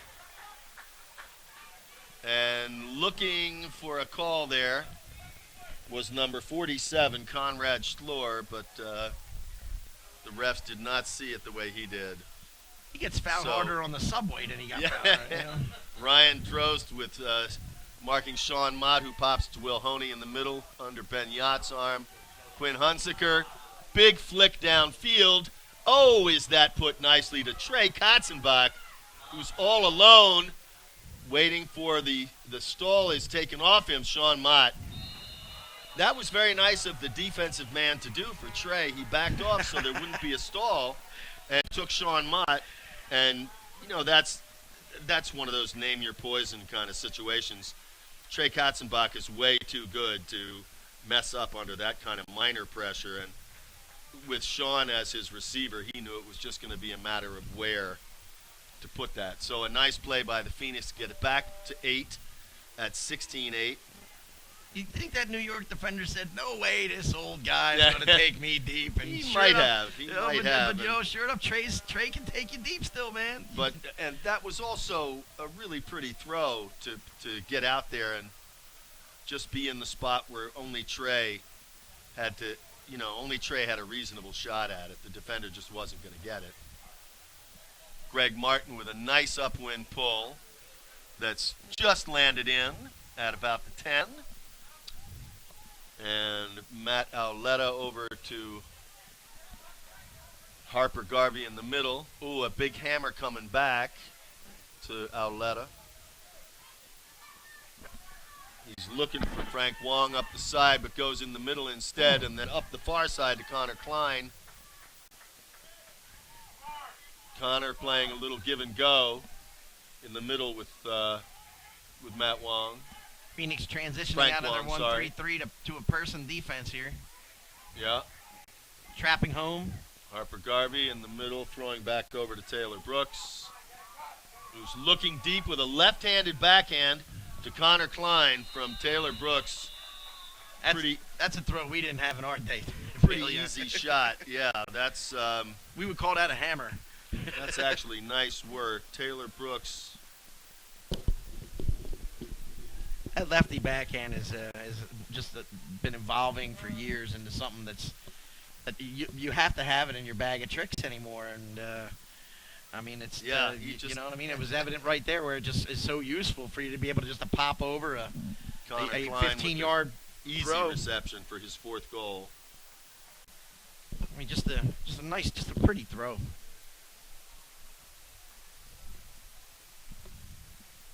Sun is just behind some clouds, finally getting a little relief here in the booth. I'm still surprised the lights are Me on. too. Now when you start getting nervous as the coach, you're like, hey, what's going on with the lights? Paul Klimkowski going to be taking this pull at about his 10, swinging to Nicky Spiva in the middle, who's choosing where to go. It's Sean Mott, who's being covered by Ryan Drost.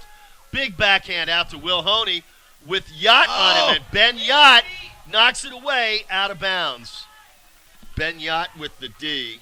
That's why Yacht gets paid the big bucks right there. Even Mott Mahoney's chemistry could not overcome the length of Ben Yacht on that particular play. And Will had a legit shot at that, but Ben Yacht really closed some distance there in the final few steps.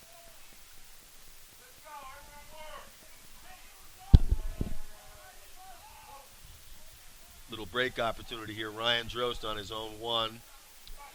The empty-handed flick fake. He's got no mark on him, so there's no stall. You don't see the empty-handed flick fake. No. Why would you fall for that fake? There's not even a disc in your hand. In the middle, coming back up to Ryan Drost, who takes a couple extra steps toward the sideline. Ben Yacht with a big flick that is reeled in for the goal by number 21, Ross Ward. New York. Yeah, and they're starting to feel it now. Absolutely, they starting are. to get a little... Babbitt starts making a little play out of the half. Now Feeling a little froggy. Yacht starts making a play out of the half here, and now all of a sudden New York's got a 16-10, little... it's down to 6, but the Empire about to get the disc. Phoenix. Phoenix, with Marquez and Stephen Ing and 52 out there, Charlie Patton, Nicky Spiva, Oak Nelson, Scott Shue, and Greg Martin. No, if you're Sean Mott and you got that disc in power position and you see Will Honey with a couple steps on his defender, sure, but his defender's Ben Yacht, at what point do you consider not throwing that or throwing that? What do you think? You know those guys a little bit better. Well, than I think with that kind of space that he had there, I do throw it, but that's a lesson too on whether it could have been a little less floaty, because Ben got to that not easily. I mean, it was very, very close margin play. He just got a finger on it, and Will's hand was right up there too. It wasn't as if Will wasn't in the play. We have a little dump swing going on back here with Oak Nelson and Sting. Scott Shue ringing the disc in front of Matt Lamar. Oh, and it's knocked away by Mr. Babbitt. Babbitt making a big play on Jeff defense. Babbitt does the D and heads to the end zone, of course. Wodach back alone with Oak Nelson on him now. Frost with the disc now. Power position. And Mike Drost on the far side to Wodach for the goal. Oh boy. Mike Drost to Wodach, and we have a 5-goal lead now. Strap in, Phoenix fans. We're in for a game after all, boys. And now we're going with the Pensbury line. Klimkowski, Startzel, Hunsinger, Mott, and Honey for the 5 Pensbury players, along with Ryan Brown and Drake Katzenbach. That's going to be a nice offensive line. I think they just needed a break there for a minute. But they're back out, and we'll see if we can't get it back to 7. The Phoenix are going to need to play some D2 this half. You can see Babbitt taking congratulations on his sideline. He's a little gassed because he's been doing so much of the offensive and defensive work here. Trey Katzenbach in the middle to Paul Klimkowski to Quinn Hunziker. Up the right side to Sean Mott. Sean looking for Will Honey, who takes it at the 25. And he's looking for Sean as the dump. Paul Klimkowski coming across. He gets that under the leaping attempt by Clark Kofer. Up to Quinn again. And Quinn with a big crossfield hammer, easily taken in by Ryan Brown. Very nice play, and that's just a great vision on Quinn Hunziker's part to see that so easily. Nice workmanlike goal for the Phoenix to take it down there. Just when New York was starting to press, the Phoenix needed somebody to provide a spark on their own sideline, and then there's Quinn, like you say, with that nice vision and a really pretty hammer. Now that the sun's down, it's perfect time to throw that. Yep, a very efficient goal for the Phoenix. There wasn't really anything very tight there, even with the layout D on the part of Clark Kofer over there, the attempt rather. Phoenix just managed to stay calm and keep it checked in. Marques with a nice pull, coming down at about the 10-yard line, say the 12. And we have Matt Auletta back deep with number 7, Taylor Brooks. Babbitt sort of rotating between the middle and looking deep. We have a nice tip D. There it is from Charles Cannon, his second of the game. The Phoenix, Charlie Patton, looking to pick that up at the 7. He does. He waits, gives his dump out to the man who got the D and who shoots him the goal. Nice play from Charlie to Charlie. We have the Charlie connection. Charles Cannon to Charlie Patton there. There's Cannon providing that spark on defense, man. That's a great timing for that break, right? Great layout block, and then he stayed behind the disc. Nice, easy reset, and a give-go right back to Charlie for the goal, and boom. And for me, again, once again here, you have the Phoenix asserting their will. And they've taken the air out of the sails of New York just when they started getting New York gets it down to 5, and the Phoenix answer with 2 quick ones. One of their own and one on the break that should have been New York's. And now they have their D-line out again. Eric Nardelli, Greg Martin, Stephen Ings, Scotty Zhu, Casey Startzel.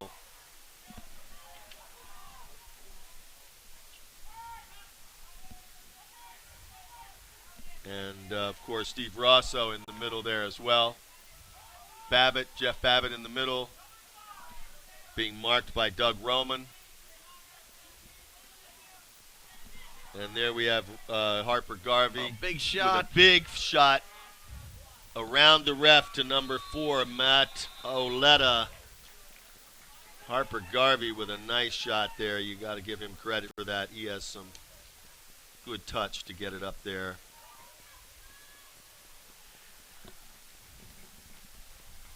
Casey he bit too hard on the underneath and just got hung out to dry on a great throw. And that'll happen on a good fake. Absolutely. Yeah. No, that's not Casey's fault. I mean, no, sure. You get in that lane, you got to pick one way or the other sometimes, and you choose wrong.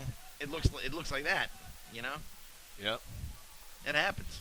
And this time we trade out a couple of the Quinn and Casey are taking a break on the O-line for Marques and Ryan Brown. In there with Nick Spiva, Sean Mott, Paul Klimkowski, Will Honey, and Trey Katzenbach.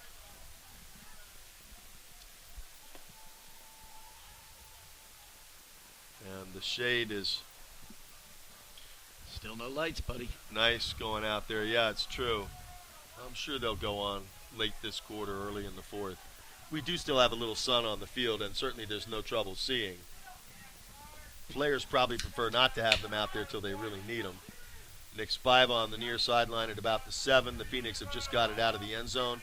Will Honey catches it in the air and lands in bounds to Marques in the middle. Right across to Paul, who's looking for Ryan Brown right away. And if the Phoenix keep playing this open man offense, they should be okay. Just get to the open man. Don't look for too much. Marques with a nice leaping one-hander on the far sideline. And a nice put to Sean Mott. Easy to Will Honey. Kaboom. Sean Mott, third goal. Nice. Third assist, rather, to Will Honey. Beautiful, methodical offense by the Phoenix. Third goal. It really was. Again, open man offense. Just hit the guy who's open right in front of you. Don't get stupid. Not the time to get silly.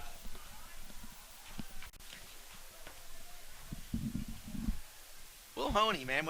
Just another really solid game. He caught the disc over here on the New York sideline and made just a nice, easy, simple out and kept moving, kept his feet moving, and ended up finding himself with a nice, easy goal. And it's interesting. After the play there, we have the Empire player Ryan Holmes complaining to the ref. I don't know what about. Saying there's something about hands. I don't know if he's saying that Will pushed off or. Are you kidding me? He's saying. I don't know exactly why, but Harper Garvey taking this pull deep in his end zone. Out to the middle. Charlie Patton on the mark. Conor Clyne trying to get around Marques Brownlee. Not an easy task. Hard man defense here by the Phoenix. Matt the mustache with. Called a timeout. He knew that Charlie Cannon had him up high in the stall count. And that looks like the first one, second half for New York. Phoenix went with a hard man defense. They were shutting down everything going underneath, and New York had nothing going long, so they couldn't even try to punt it with some sort of semblance of an opportunity to catch the disc. Yeah. And Eileen Murray out in the Phoenix huddle with Dan Morgan behind her. Sam Morgan. Sam, I'm sorry, thank you. Just listening Merch. to what just she's call saying. Him Merch. Merch, yeah. Cannon is. I think they're talking about the mark and maybe moving the mark around a little bit. Instead of just forcing one way, they're going to try to jump around on the mark and not let this New York offensive player here, Matt Ayeta, just to have him just give an easy reset because the mark's stationary. I think she's saying, hey, mark with your feet, which is how you should be taught how to mark. You move your feet side to side as quick as you can. You're on the balls of your feet. You're moving back and forth. So after a little chat, Marques and Charlie Cannon just sort of getting clear what she wanted. We have the D setting up. Was great also at halftime in the booth here to see one of the new Phoenix owners from San Francisco, Dan Silverstein, was here. Played with Revolver and coaches Cal now. He's been enjoying our broadcast from a distance, but on the East Coast. Thought he'd come and catch a game. Babbitt on the near sideline looking long, but very nice coverage by Brian McGurr there to keep him from launching it. The Phoenix ever going to impress their new owner? That first half should have been it.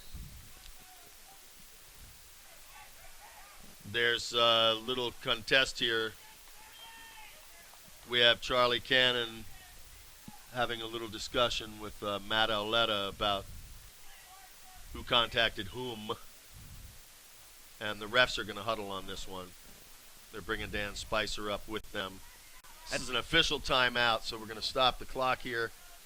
It's never a good idea to bring Spicer in any kind of decision. All right, Dan, you know who that was when you listen to this. It was not I. And I think they're going to make a decision about who instigated or initiated that contact. But no, it was, I think, Charlie Cannon and Matt Auletta, who are still walking around together. And looks like they're about to give somebody a red card. Dan Moraski is explaining to them what they're deciding. Both players are nodding. Looks like it may be offsetting. There's not going to be any distance penalty, I don't think. The disc is where it was. We have number 10, Conor Clyne, working against Marques Brownlee. Trying to get around that wingspan, which he does to Mike Drost, up to Jeff Babbitt. McGurr on him, keeping him on the sideline. At least that or a dump only, no cross field. And, of course, Harper Garvey back there with Babbitt. Babbitt up to number 7. Ooh, and a very nice toe in. That off foot seemed like it simultaneously landed out of bounds. That was just a left foot toe in before he touched out of bounds by Conor Clyne. That was close. From Taylor Brooks, who got it at the 2 and just sort of popped it over. I want to see that one again, man. And there it is on the replay. You have Babbitt at the 20. It's the next throw right here. Here it is. And boom. Yes, his trailing foot went down well before his other, but it was a very, very nice play. But the fact that the lights aren't on, it gives us an opportunity to appreciate the beautiful sunset over here. But the camera's right. We do. I'm reaching for positives at this point. We probably do need to get somebody over to talk to them. Maybe Mark Sands can run and tell somebody that, or Zach rather, his brother who's here. Mark is busy, but Paul Klimkowski from Trey Katzenbach looking for Nicky Spiva back to Trey. There's not much Phoenix action back in the deep offensive zone here. Oh! Nick Spiva with a potential second turn. Ooh. Oh, Ryan Brown. Timeout at the 5. And that is going to be the first timeout this half for the Phoenix. Looked like the New York defender jumped a little too soon, and it gave the Phoenix player an opportunity. Did. Ryan Brown had the height, though, of course. Yeah, Nicky hung that, of course, way more than he wanted. And boom, what a beautiful pull down. Okay. And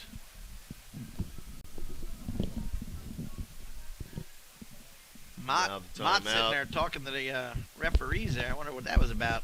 Here's a close shot on that replay. Ryan Brown with the deep position, boxes out a little bit and then goes up with his offhand, his outside hand to get that. Realizes he doesn't have much offense here. And holds it down.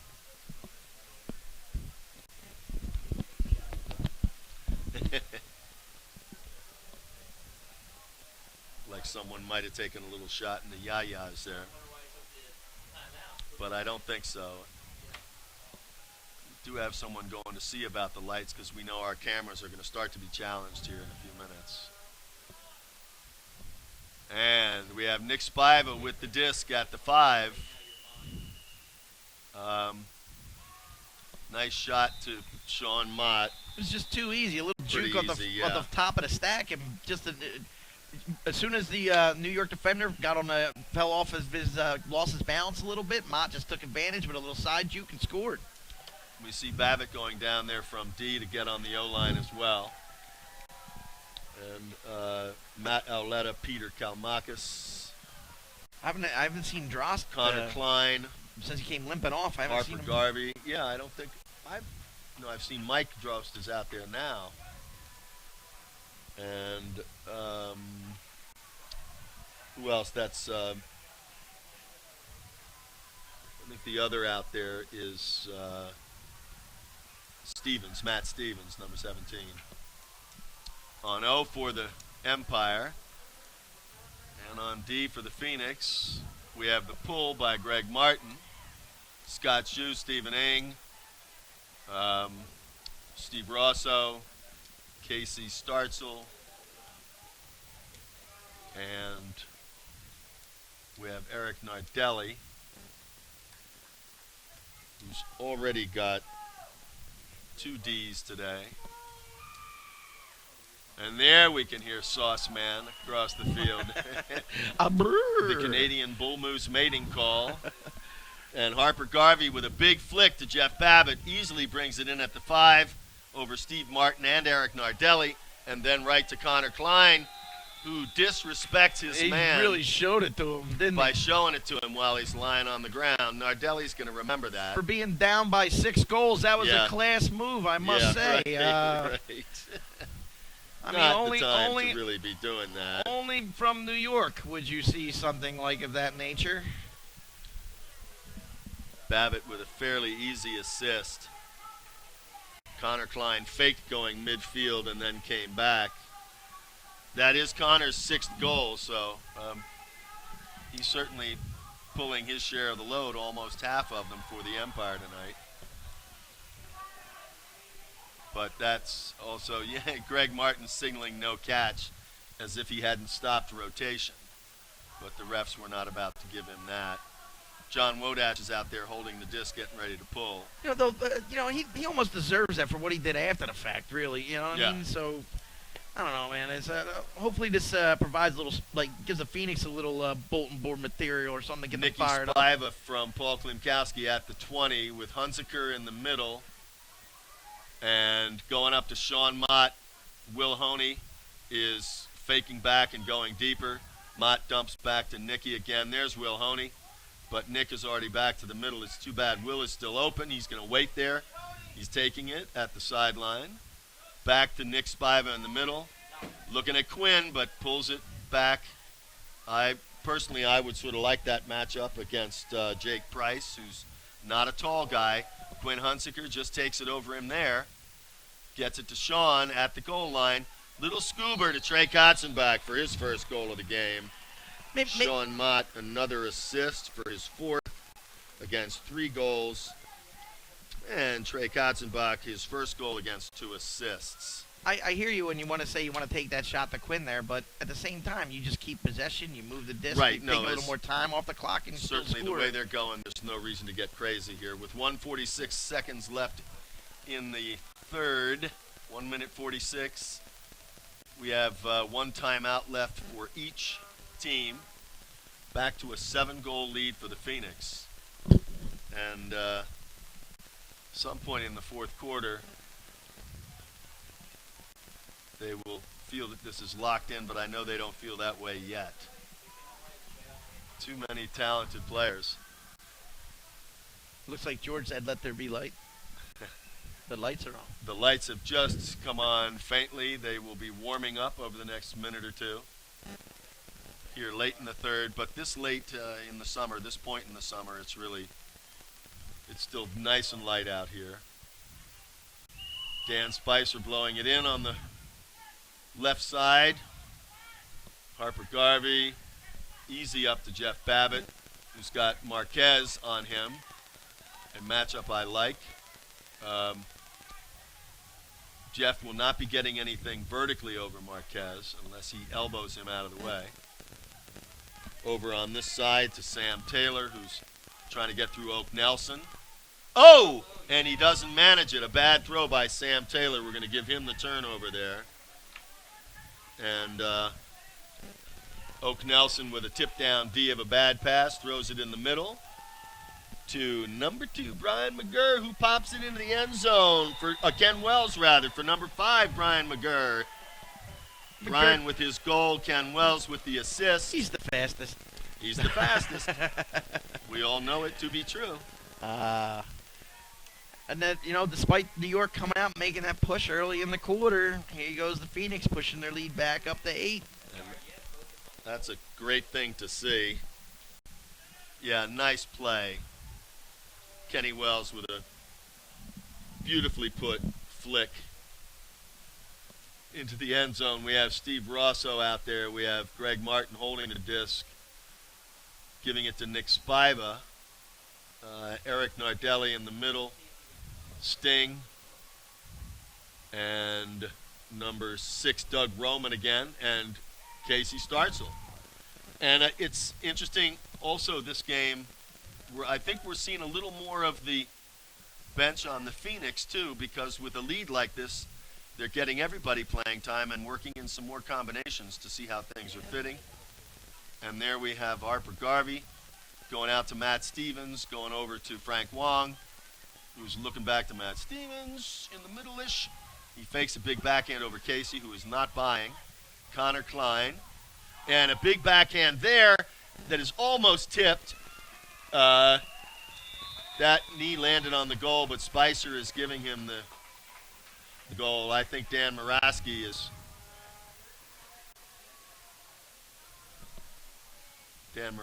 coming out to verify that. I think he thought it might have been on the goal line too, but there it is for you.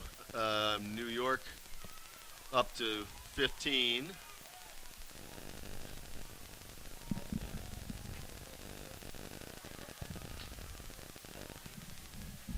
No, you did. We got the end of it.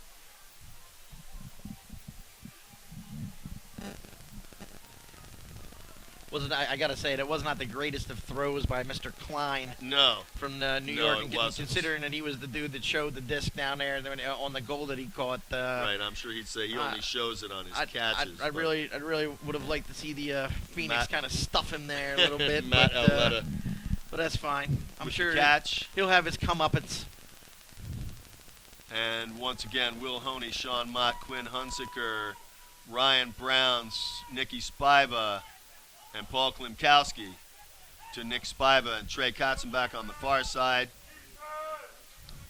Quinn Hunziker to Nick Spiva. Oh, an easy backhand to Paul Klimkowski, who comes wisely in to get it. Little junk zone by New York here. Yep, Trey Katzenbach, Nick Spiva. Oh, mishandled by Will Honey. A little bit of a quick throw by Nick, but Will got his hands on that, so we're going to give him the turn. Trey is deep, leaving Drost open on the middle. Ryan Drost, and we have contact there with Paul Klimkowski, or I'm sorry, we have the end of the quarter. We have the end of the quarter, which we missed on the horn, but the head ref caught it on the clock and caught it. So, ladies and gentlemen, in 2.5 minutes, 2 minutes and 30 seconds, we will be back with you for the fourth quarter after a brief word from some of our other sponsors. Then Ultimate Peace, also a new sponsor, which is the Israeli-Palestinian Ultimate Frisbee organization. My son Isaac did some work with them a 1.5 years ago when he was in the Middle East. We understand the Philadelphia Phoenix's great handler Glenn Poole is over there now. And Ramp Shot, of course, the backyard game. Fun for everybody. Fwat, Ice Butler from Fraser, PA, and Dr. Andrew Terry. And we'll catch you in just a couple minutes for the fourth quarter. Be right back. Yeah, I loved that you guys talk about cancer awareness. And it's more about body awareness and knowing their own bodies. And I think Eric is a wonderful way to bring this into school. That you come with a complete program. The information is good. It's presented in a very professional way. The instructors do an excellent job. I think the kids overall had a great time. I can see from their responses that they wanted us to get some more ultimate discs in the school, and that we'll be playing all the way into the spring and summer. We really appreciated you coming out. We love the message you guys send. Yeah, thank you for coming out. Thank you, Eric, for coming out to the Pittsburgh area. It's a great experience for our kids. Thank you for sharing your message with the kids. We really appreciate the energy that you've brought, and I really encourage anybody else who might be interested in this program to bring them on in.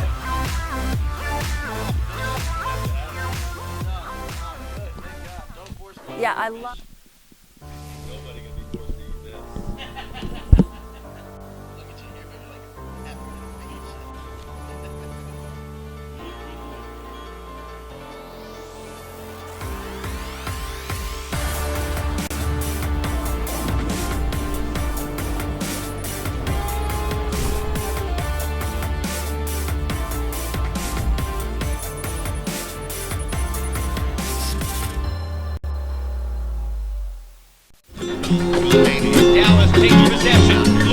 tie.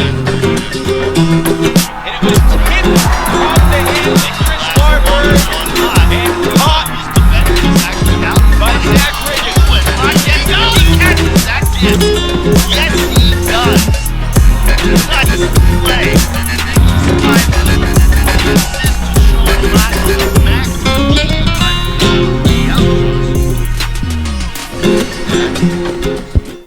And welcome back, ladies and gentlemen.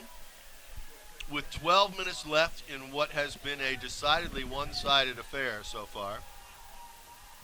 Except for a little blip in the second quarter, the Phoenix have been in total control. They really have. With a 7-goal lead at 22-15, we have Ryan Brown, Will Honey, Quinn Hunsaker, Sean Mott, Nick Spiva, Trey Katzenbach, and Paulie Klimkowski getting the disc.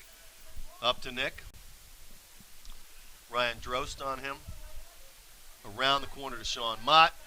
Fakes the upfield flick back to Nick Spiva. Ryan Drost still playing very good defense, very tight and committed on him. Paulie with a nice shot to Ryan Brown in the middle. Double teamed. Easily to Trey Katzenbach with his length. He gets right through the middle of that. Quinn Hunsaker on the far side. Looking for a big hammer to Sean Mott. Boo! Oh! Well, I guess we know who's getting that turnover. Mott had it in his bread basket. He was thinking about what been somebody. He was thinking about what spike he was going to do there. He was like, Wow. "Oh, after I catch this, I'm going to blow it up." I think he was thinking how to celebrate. You're probably right. But that is also one of the risks of those throws. Look at his blade. Wowie. That's a nice catch on the far side by That was just a Yacht. straight blade. Ben Yacht took that easily. Of course, he's got hands like Kareem Abdul-Jabbar. Will Honey wondering why nobody gave him a word about the line drive coming to him. To number 21, who pops it easily to number 23. That's Ross Ward going to Ryan Holmes for the Empire break. Just when you thought the Phoenix were cruising, of all people. Mott, if you threw Mott that pass 99 more times, he catches it 99 more times. He does indeed.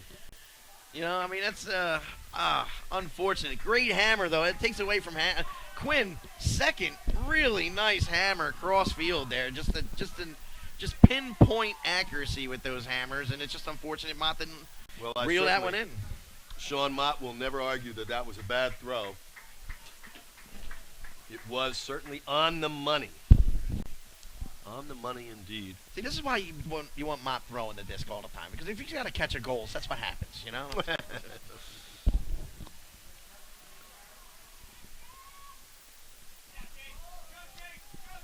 The pull from Sam Taylor. Jake Price down first on D. Scotty Zhu just busts it up to Marques, who is out for Greg Martin. Oh, goodness! Oh, my goodness! Greg Martin just climbed the ladder. That is what you call the old VL, ladies and gentlemen, the vertical leap from Marques Brownlee to a skying Greg Martin. Was that Babbitt? I think he skied Babbitt. 47. We're hearing who. So that was Conrad Schlor he got there on that play, but my, oh my, I really thought he went early when I saw him go up. Me too. I thought he jumped way too early. He just hung out there until the disc came. Well, he knew how high he could get it. He sure did. What a great catch.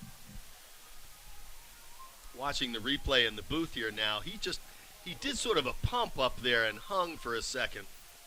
Looked like he might take it with his left, and then he brought it in with the right instead. And Martin with a very nice pull.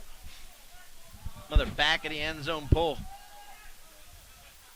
Empire get it out to the goal line. Sting down there making sure they don't get any easy shots in the middle. Forcing a little shot out to Matt the Mustache. Up to Jeff Babbitt here on the near sideline at the 19. Greg Martin on him. Harper Garvey. Oh, with a big flick. Nardelli is out there. Yes! He gets it and catches it, which is always the smart move. Back to Stephen Ing. Steve Rosso. Up to Casey Startzel. Nardelli did see just Scotty enough Zhu. And over to Casey. Coming back to Sting. Nice backhand. Easy on this side. Oh, for the first time, Doug Roman out there on O. Over to Steve Rosso on the near sideline. He fakes the goal and goes back to Scott Jew in the middle. Stephen Ing. Casey Startzel coming back. Scotty going up. Oh! Big Mac up in the air that almost comes back in bounds, but not quite. Babbitt read that the whole way. He sure did. And just swatted Was that Stephen Ing who threw that? I think it was.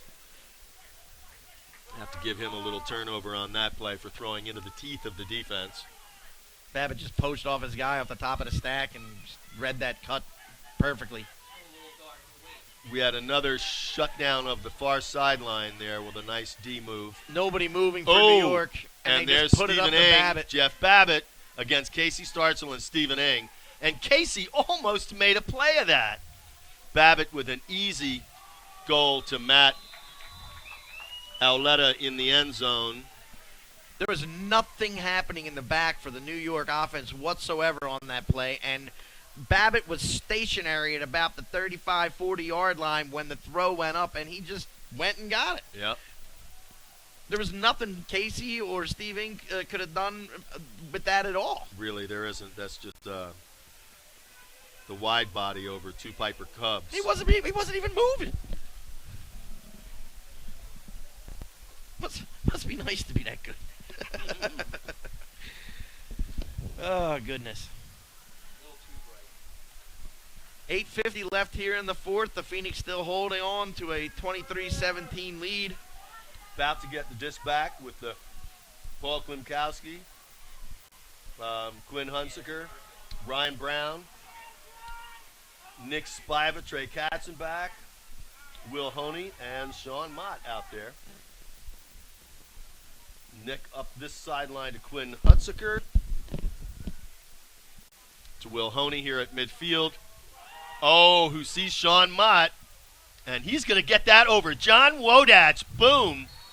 In the end zone. That is a hell of a play for Sean Mott, ladies and gentlemen. Now, somebody should introduce Mr. Clyne to how Sean Mott did not show that to Mr. Wodach, even though he's from up. Trey Katzenbach. He's up by 7 goals, you know what I mean? Yeah. You know, I don't know, I guess that's still sticking in my craw a little bit. I hear that. I hear that. I hope I don't. Well, I think I hope I don't walk past him on the way out. Perhaps if Conor Clyne is on D, he will be shown the disc. There you go. I would But certainly Mott not just- miss that opportunity. Mott just ripped that down with authority.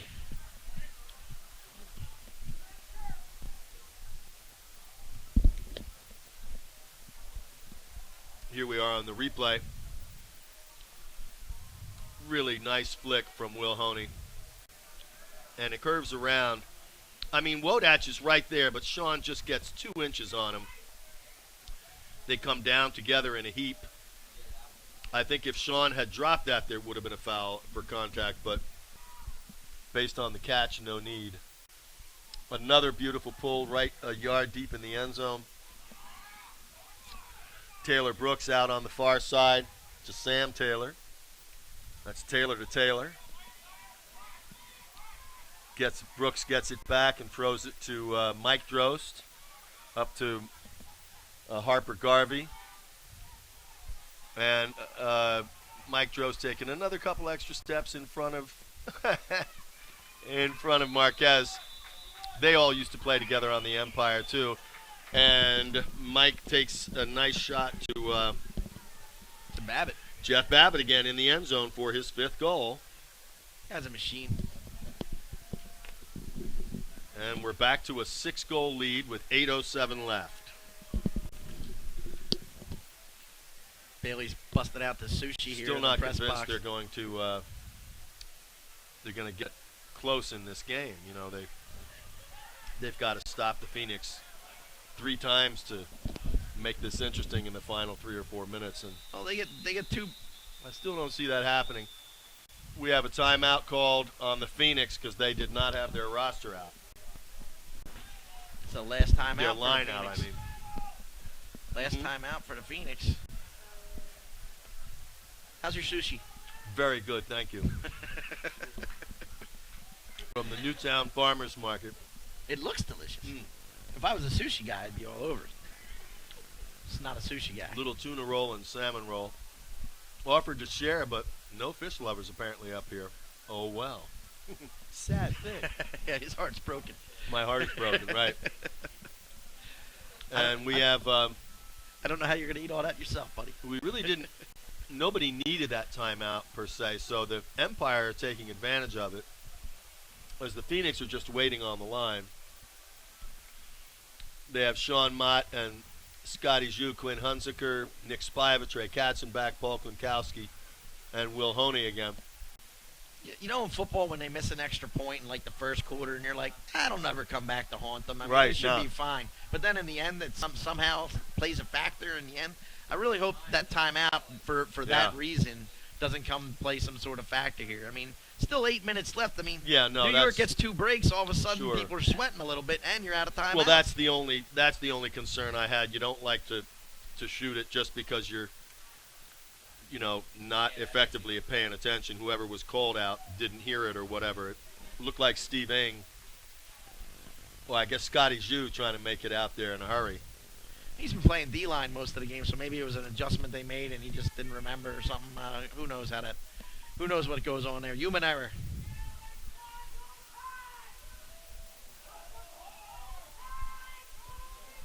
All right.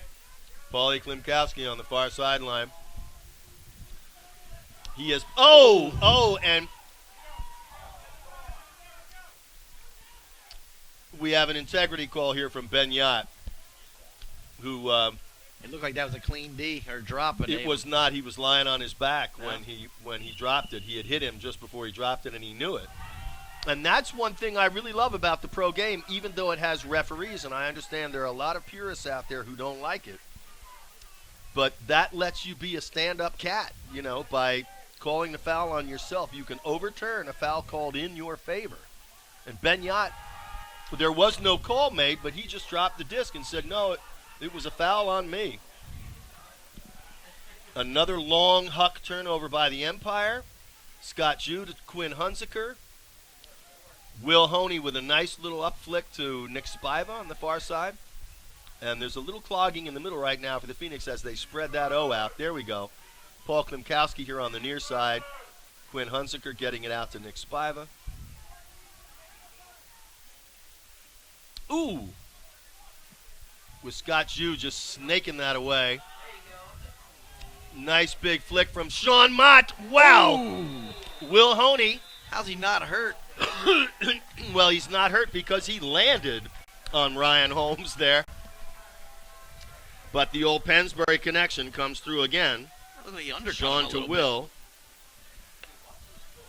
Yeah, he sort of fell under him. I know he didn't mean to, but Will had to reach back to grab that, and when he landed, his feet were in the other direction, and he just sort of fell back over.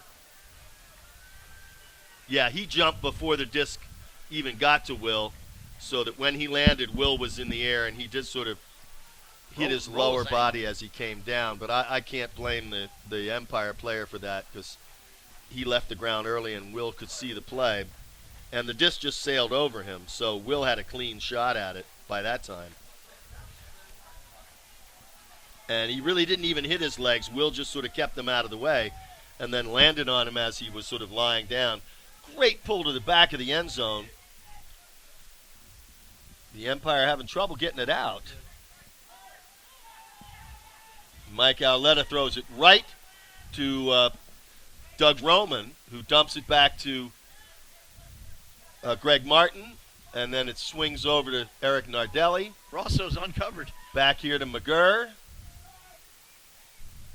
Over to Rosso at the 10, a little late for the uncovered.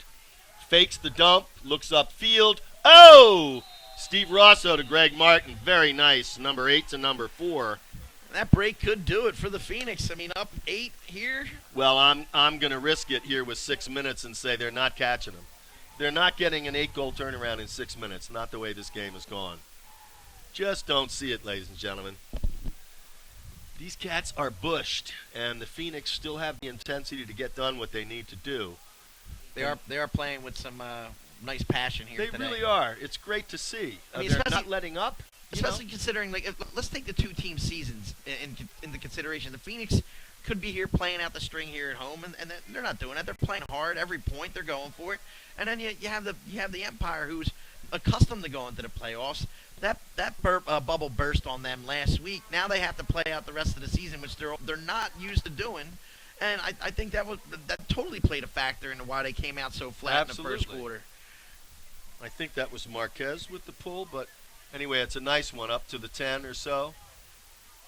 Empire's throwing, just looking a little goofy here. Harper Garvey and Matt the Mustache back in the back. Oh, and we have Conor Clyne in the end zone getting another one over Greg Martin, who is just... Oh, there he goes. He just puts it down that time. Yeah, that time he had sense, and that wasn't Greg Martin. I'm sorry, that was over Ken Wells. Yeah, I think it's Conor Clyne can leave that in his bag for a while now. He's really doesn't need to make that point anymore, especially given the fact that they're still down by 7.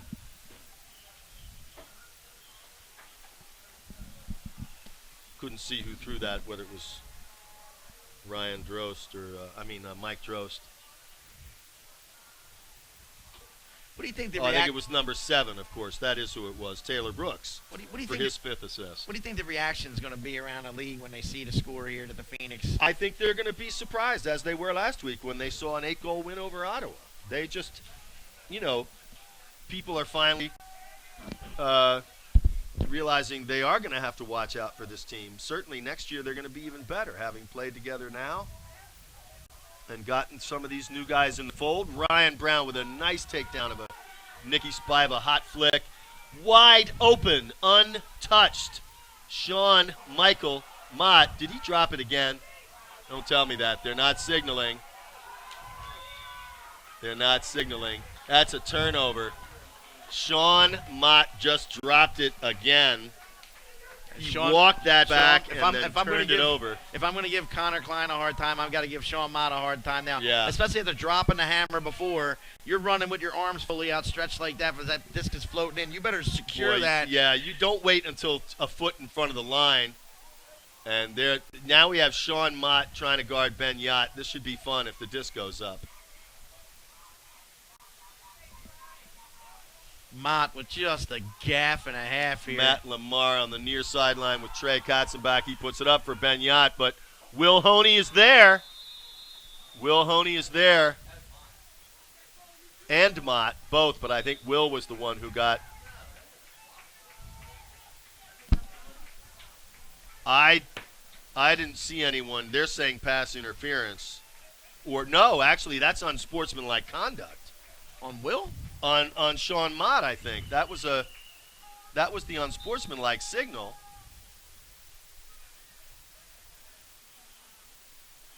They have to wait for this to they have to center it first. And that's J.B. Harrington whistling the correction. And the disc has to be whistled in, which Spicer is doing now. Little dump to Babbitt from Ryan Drost, who has now been back in a couple times. Babbitt with his 6th goal. Ryan with his first assist. 26-20. Sean is going to get a little grief from that from the sideline. We have Marques, Stephen Ing, Nick Spiva. Spicer was right there to see if that hit the ground or not, too. And it looked like they looked at each other for a minute, and Spicer looked at him like, dude, Nelson. Dude, I got to call it. I got to call it down. Yeah, I got to call that down. And Greg Martin. Yeah. Not top 10 indeed. Oh, my goodness. The New York Empire having a good time making fun of Sean Mott's botched goal, but on the other hand, he who laughs last. Laughs best. Stephen Ing in the end zone. Up to Nick Spiva. With a nice flick out to Marques. Brownlee to the middle for Greg Martin. Who's nice backhand. Oh! Thank you, Marques, said Greg Martin as Marques dove to the turf to get that worm burner up. Nicky Spiva and Marques playing catch before Oak Nelson comes back to help out on a swing. On the near sideline, easy to Scott Jew, who wanted Stephen Ing there, but Stephen went upfield. That is good hands. Eric Nardelli showing once again. Oak Nelson faking deep there. Scotty Jew being letting it go to Nick Spiva. Stephen Ing thinking about Oak Nelson, looking at the hammer. Nope, he's going to dump to Nick Spiva. Good choice by Sting. I think so. Nick getting low in the stall, but a nice swing. Eric Nardelli coming from the far side to help out. Back to Nick, over to Oak. Nelson on the far sideline. Just keep dumping and swinging, baby. Dump swing, boys. Nick Spiva, he's up in the 5 area. There, back to Sting. Oh, pretty. Nick Spiva going, to Greg Martin. Nick Spiva with a nice throw into Greg Martin for the 5th. Is it me, or is the nest becoming a tough place for opponents to come to find victories here in the I think latter it's going half to be. of the you season? know, I would say that DC will be looking at this and thinking they don't want to be leaving any of their big boys at home next week, in the playoffs or not. And I will know by then, of course, whether that's going to have any impact on them winning or losing that game. They may, if it doesn't matter to them, they may just not choose to bring the big guns on the basis of having rest for the playoffs. But you also want to stay, warm and in shape.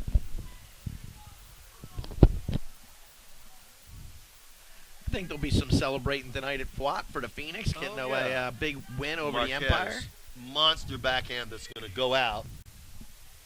So we'll have a brick at the 20.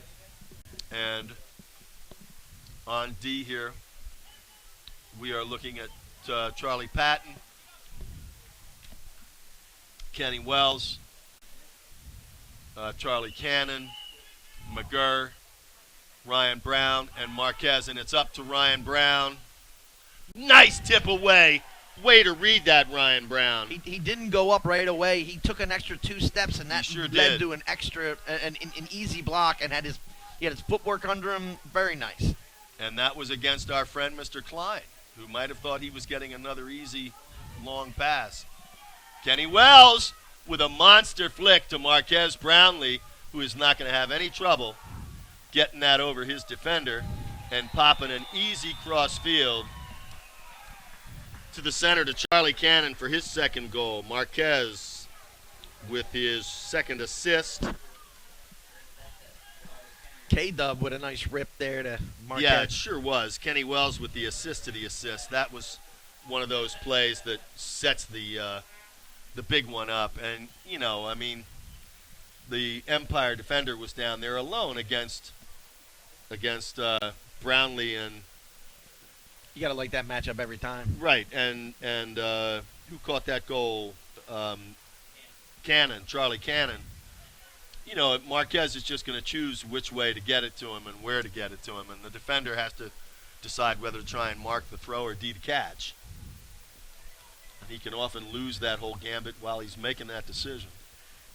They tell you to drop off and take the person, right? Take the receiver. But sometimes you're like, no, I'm just going to mark, and that's just the way it's going to be. Greg Martin with another nice pull up to the 5 upwind. He's playing the deep D. 1-3-3 again for the Phoenix, and they're hoping to waste some more time. Yep, Stephen Ing, Steve run, Rosso, clock, run. Doug Roman had a lot of minutes today and done very well. Oak Mott Nelson, and Yacht. Oak Nelson and Mott and Yacht. Oh, and Mott tips it into his hand, basically.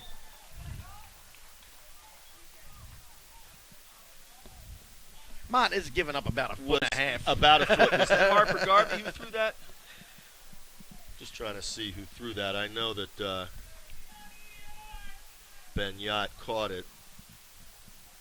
I think is that only his first goal? That can't be his first goal. Huh. Yeah, I think it was his first goal. That's kind of stunning. And Sean almost defended that. The Phoenix have done a good job of keeping him in check tonight. Sure have. 28-21, and it's still a 7-goal lead. 2 minutes left. I think we can safely say this one's in the bag, folks.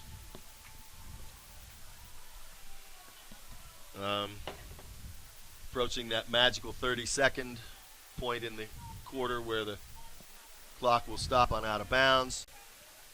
The Empire try to throw a screaming roller that stays in bounds, but it goes out just shy of the 30 at the 29, at the Phoenix 29. And a nice crossfield hammer to a wide open Ryan Brown. To Will Honey at the 15. Looks for Ryan, but he is unmarked and hence unstalled. Oh! Oh! Goodness! Quinn Hunziker with just a hot popping jump.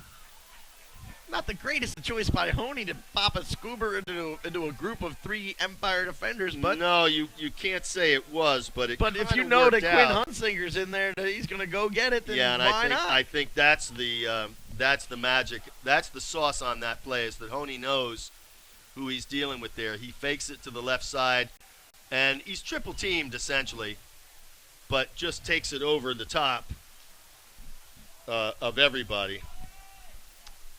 And, of course, lays the disc down on the field easily like he's been there before. Back to an 8-goal lead at 29-21. I got to tell you, Bailey, I think I'm a little bit of a good luck charm. You might be. You know, these past 2 games, I'm hearing him in the booth, and it's been smooth sailing for the Phoenix. Marques going right down to the 7 on a line drive pull. Mike Drost in the middle at the 20 with it now. Trying to figure out where to go. And the Phoenix D is still pretty active and pretty tight. So they're throwing against Marques deep, who reads it late and cannot get to it. If he had seen that on time, I wanted to see that because it was against Ben Yacht. He just got his second goal. Marques bit in a little bit there for some reason and then realized. He did. Well, the disc was already up, and he realized Yacht went behind him. He was right. like, oops. He was watching the receiver and saw it get by.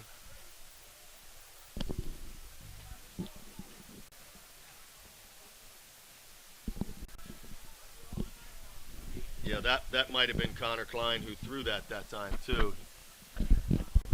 I think it was. He's on the field talking about how on the sideline. I'm going to give him that one.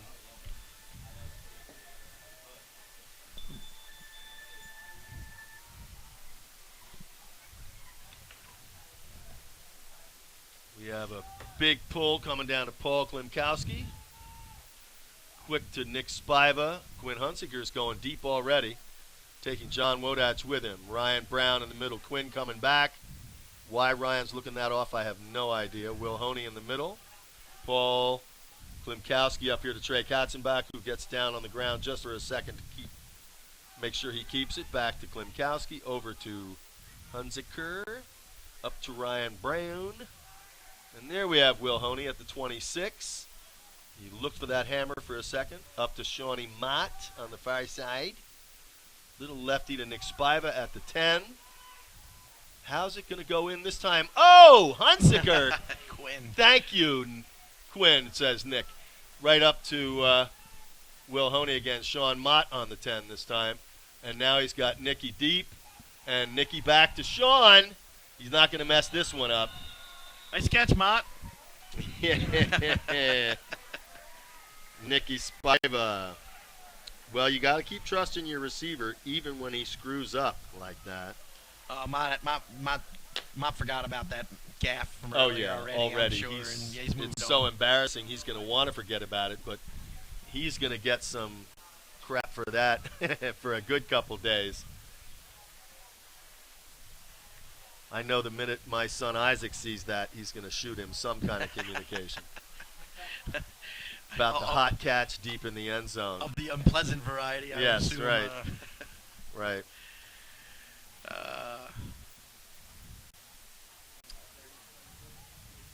Our game manager, Justine Shank, making sure that the Empire have everything they need. Oh, Sean one-handed, just not even really concerned. Greg Martin with a nice pull. May go out. No, it doesn't. Caught right inside the end zone. Out to Harper.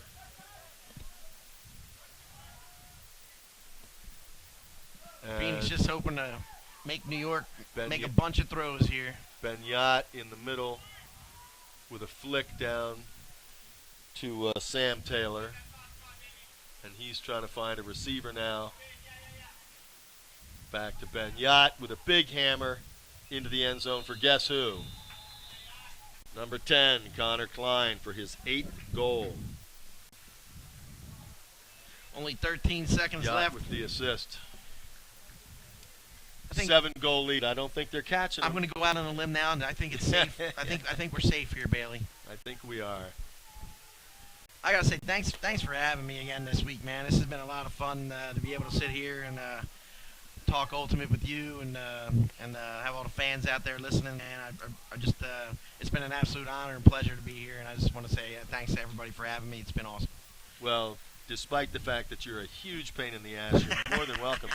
And At least I wasn't eating sushi during the broadcast. No, we are very glad to have you up here, Steve. Your insights, your experience, and knowledge of this team are a great asset for our broadcast team in the booth here. And your perspective is certainly a pleasure to hear, too. We have Paul Klimkowski again, Nick Spiva out there. In the middle, Trey Katzenbach beating Benyat to the disc. And it's up with 1 second left. It's just going to be launched. That time I blew the horn, but I knew it was out anyway. The game is over. The final is 30-23. I think the Empire got a better game than they expected. And I think as I say, the first time the Phoenix they had Wodats, they had Babbitt, they had Yacht, they you know what I mean, they had the Dross brothers, and they I just think that again New York having their playoff bubble burst last week. I think there's been a letdown with that team. Yeah, it has to let a little air out of I think their the sails. Phoenix have been rising all season. And this is the thing here at this juncture. You have two teams who could be headed in the opposite directions. The Phoenix are certainly going up. The Empire made the playoffs last year, so they cannot be happy with not making them this year. That's just not the way you want things to run. And we're watching a very happy Phoenix crowd, a team rather, high-fiving each other after this game. Their second decisive home win in a row. And wouldn't it be fun next week against the number 1 in the East, or number 2 in the East, I guess, DC Breeze, right behind Toronto, to see them get a third. Well, that win against DC here at AA Garthwaite Stadium in the middle of the season was an absolute turning point for this franchise. No doubt about it. As a whole. I mean, that marked the end of the previous era and embarked on this new era where that's right. These teams coming in here are going to find a very difficult team to play with, regardless of the record. It ended a long string of home losses, and after a while, even if you are undermanned and the other pro team in the area took a bunch of the top players, that gets frustrating and embarrassing.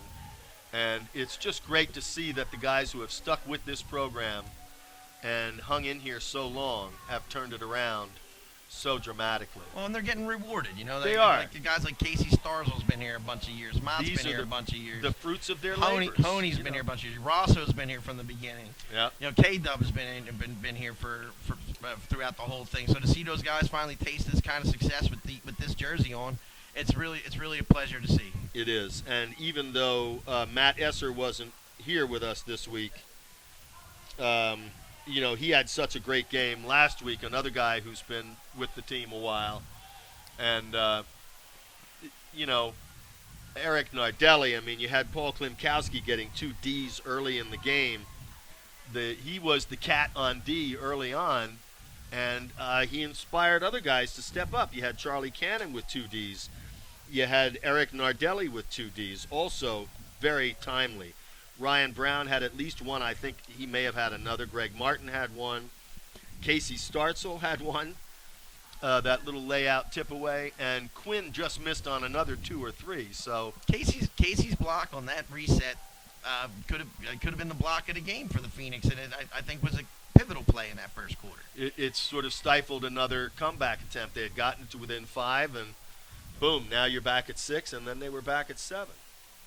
So yeah, it was really a great outing. Ladies and gentlemen, we're going to take our leave of you now while we try and figure out who the MVP of this game is and do a couple brief post-game interviews. We hope to see you back here next Saturday night, 6:30 p.m. at AA Garthwaite Stadium in beautiful downtown Conshohocken, Pennsylvania, for the final game of the season for the Philadelphia Phoenix when they host the DC Breeze and try and take them a second time on their home turf. With thanks to everybody here, Nick Halliday, all of our sound guys, Mark Sands on the camera up here in the booth, Pat Geriantes down on the field, Sean Dacey helping out, Glenn Evans, of course, and for my booth mate, Steve Leinert. Thank you, pal. Thank you very much. Great to have you up here. It's been a pleasure. And we'll catch you next week, ladies and gentlemen. For Steve Leinert, this is Bailey Saul saying good night and have a great rest of your weekend. Go Phoenix. Go Phoenix.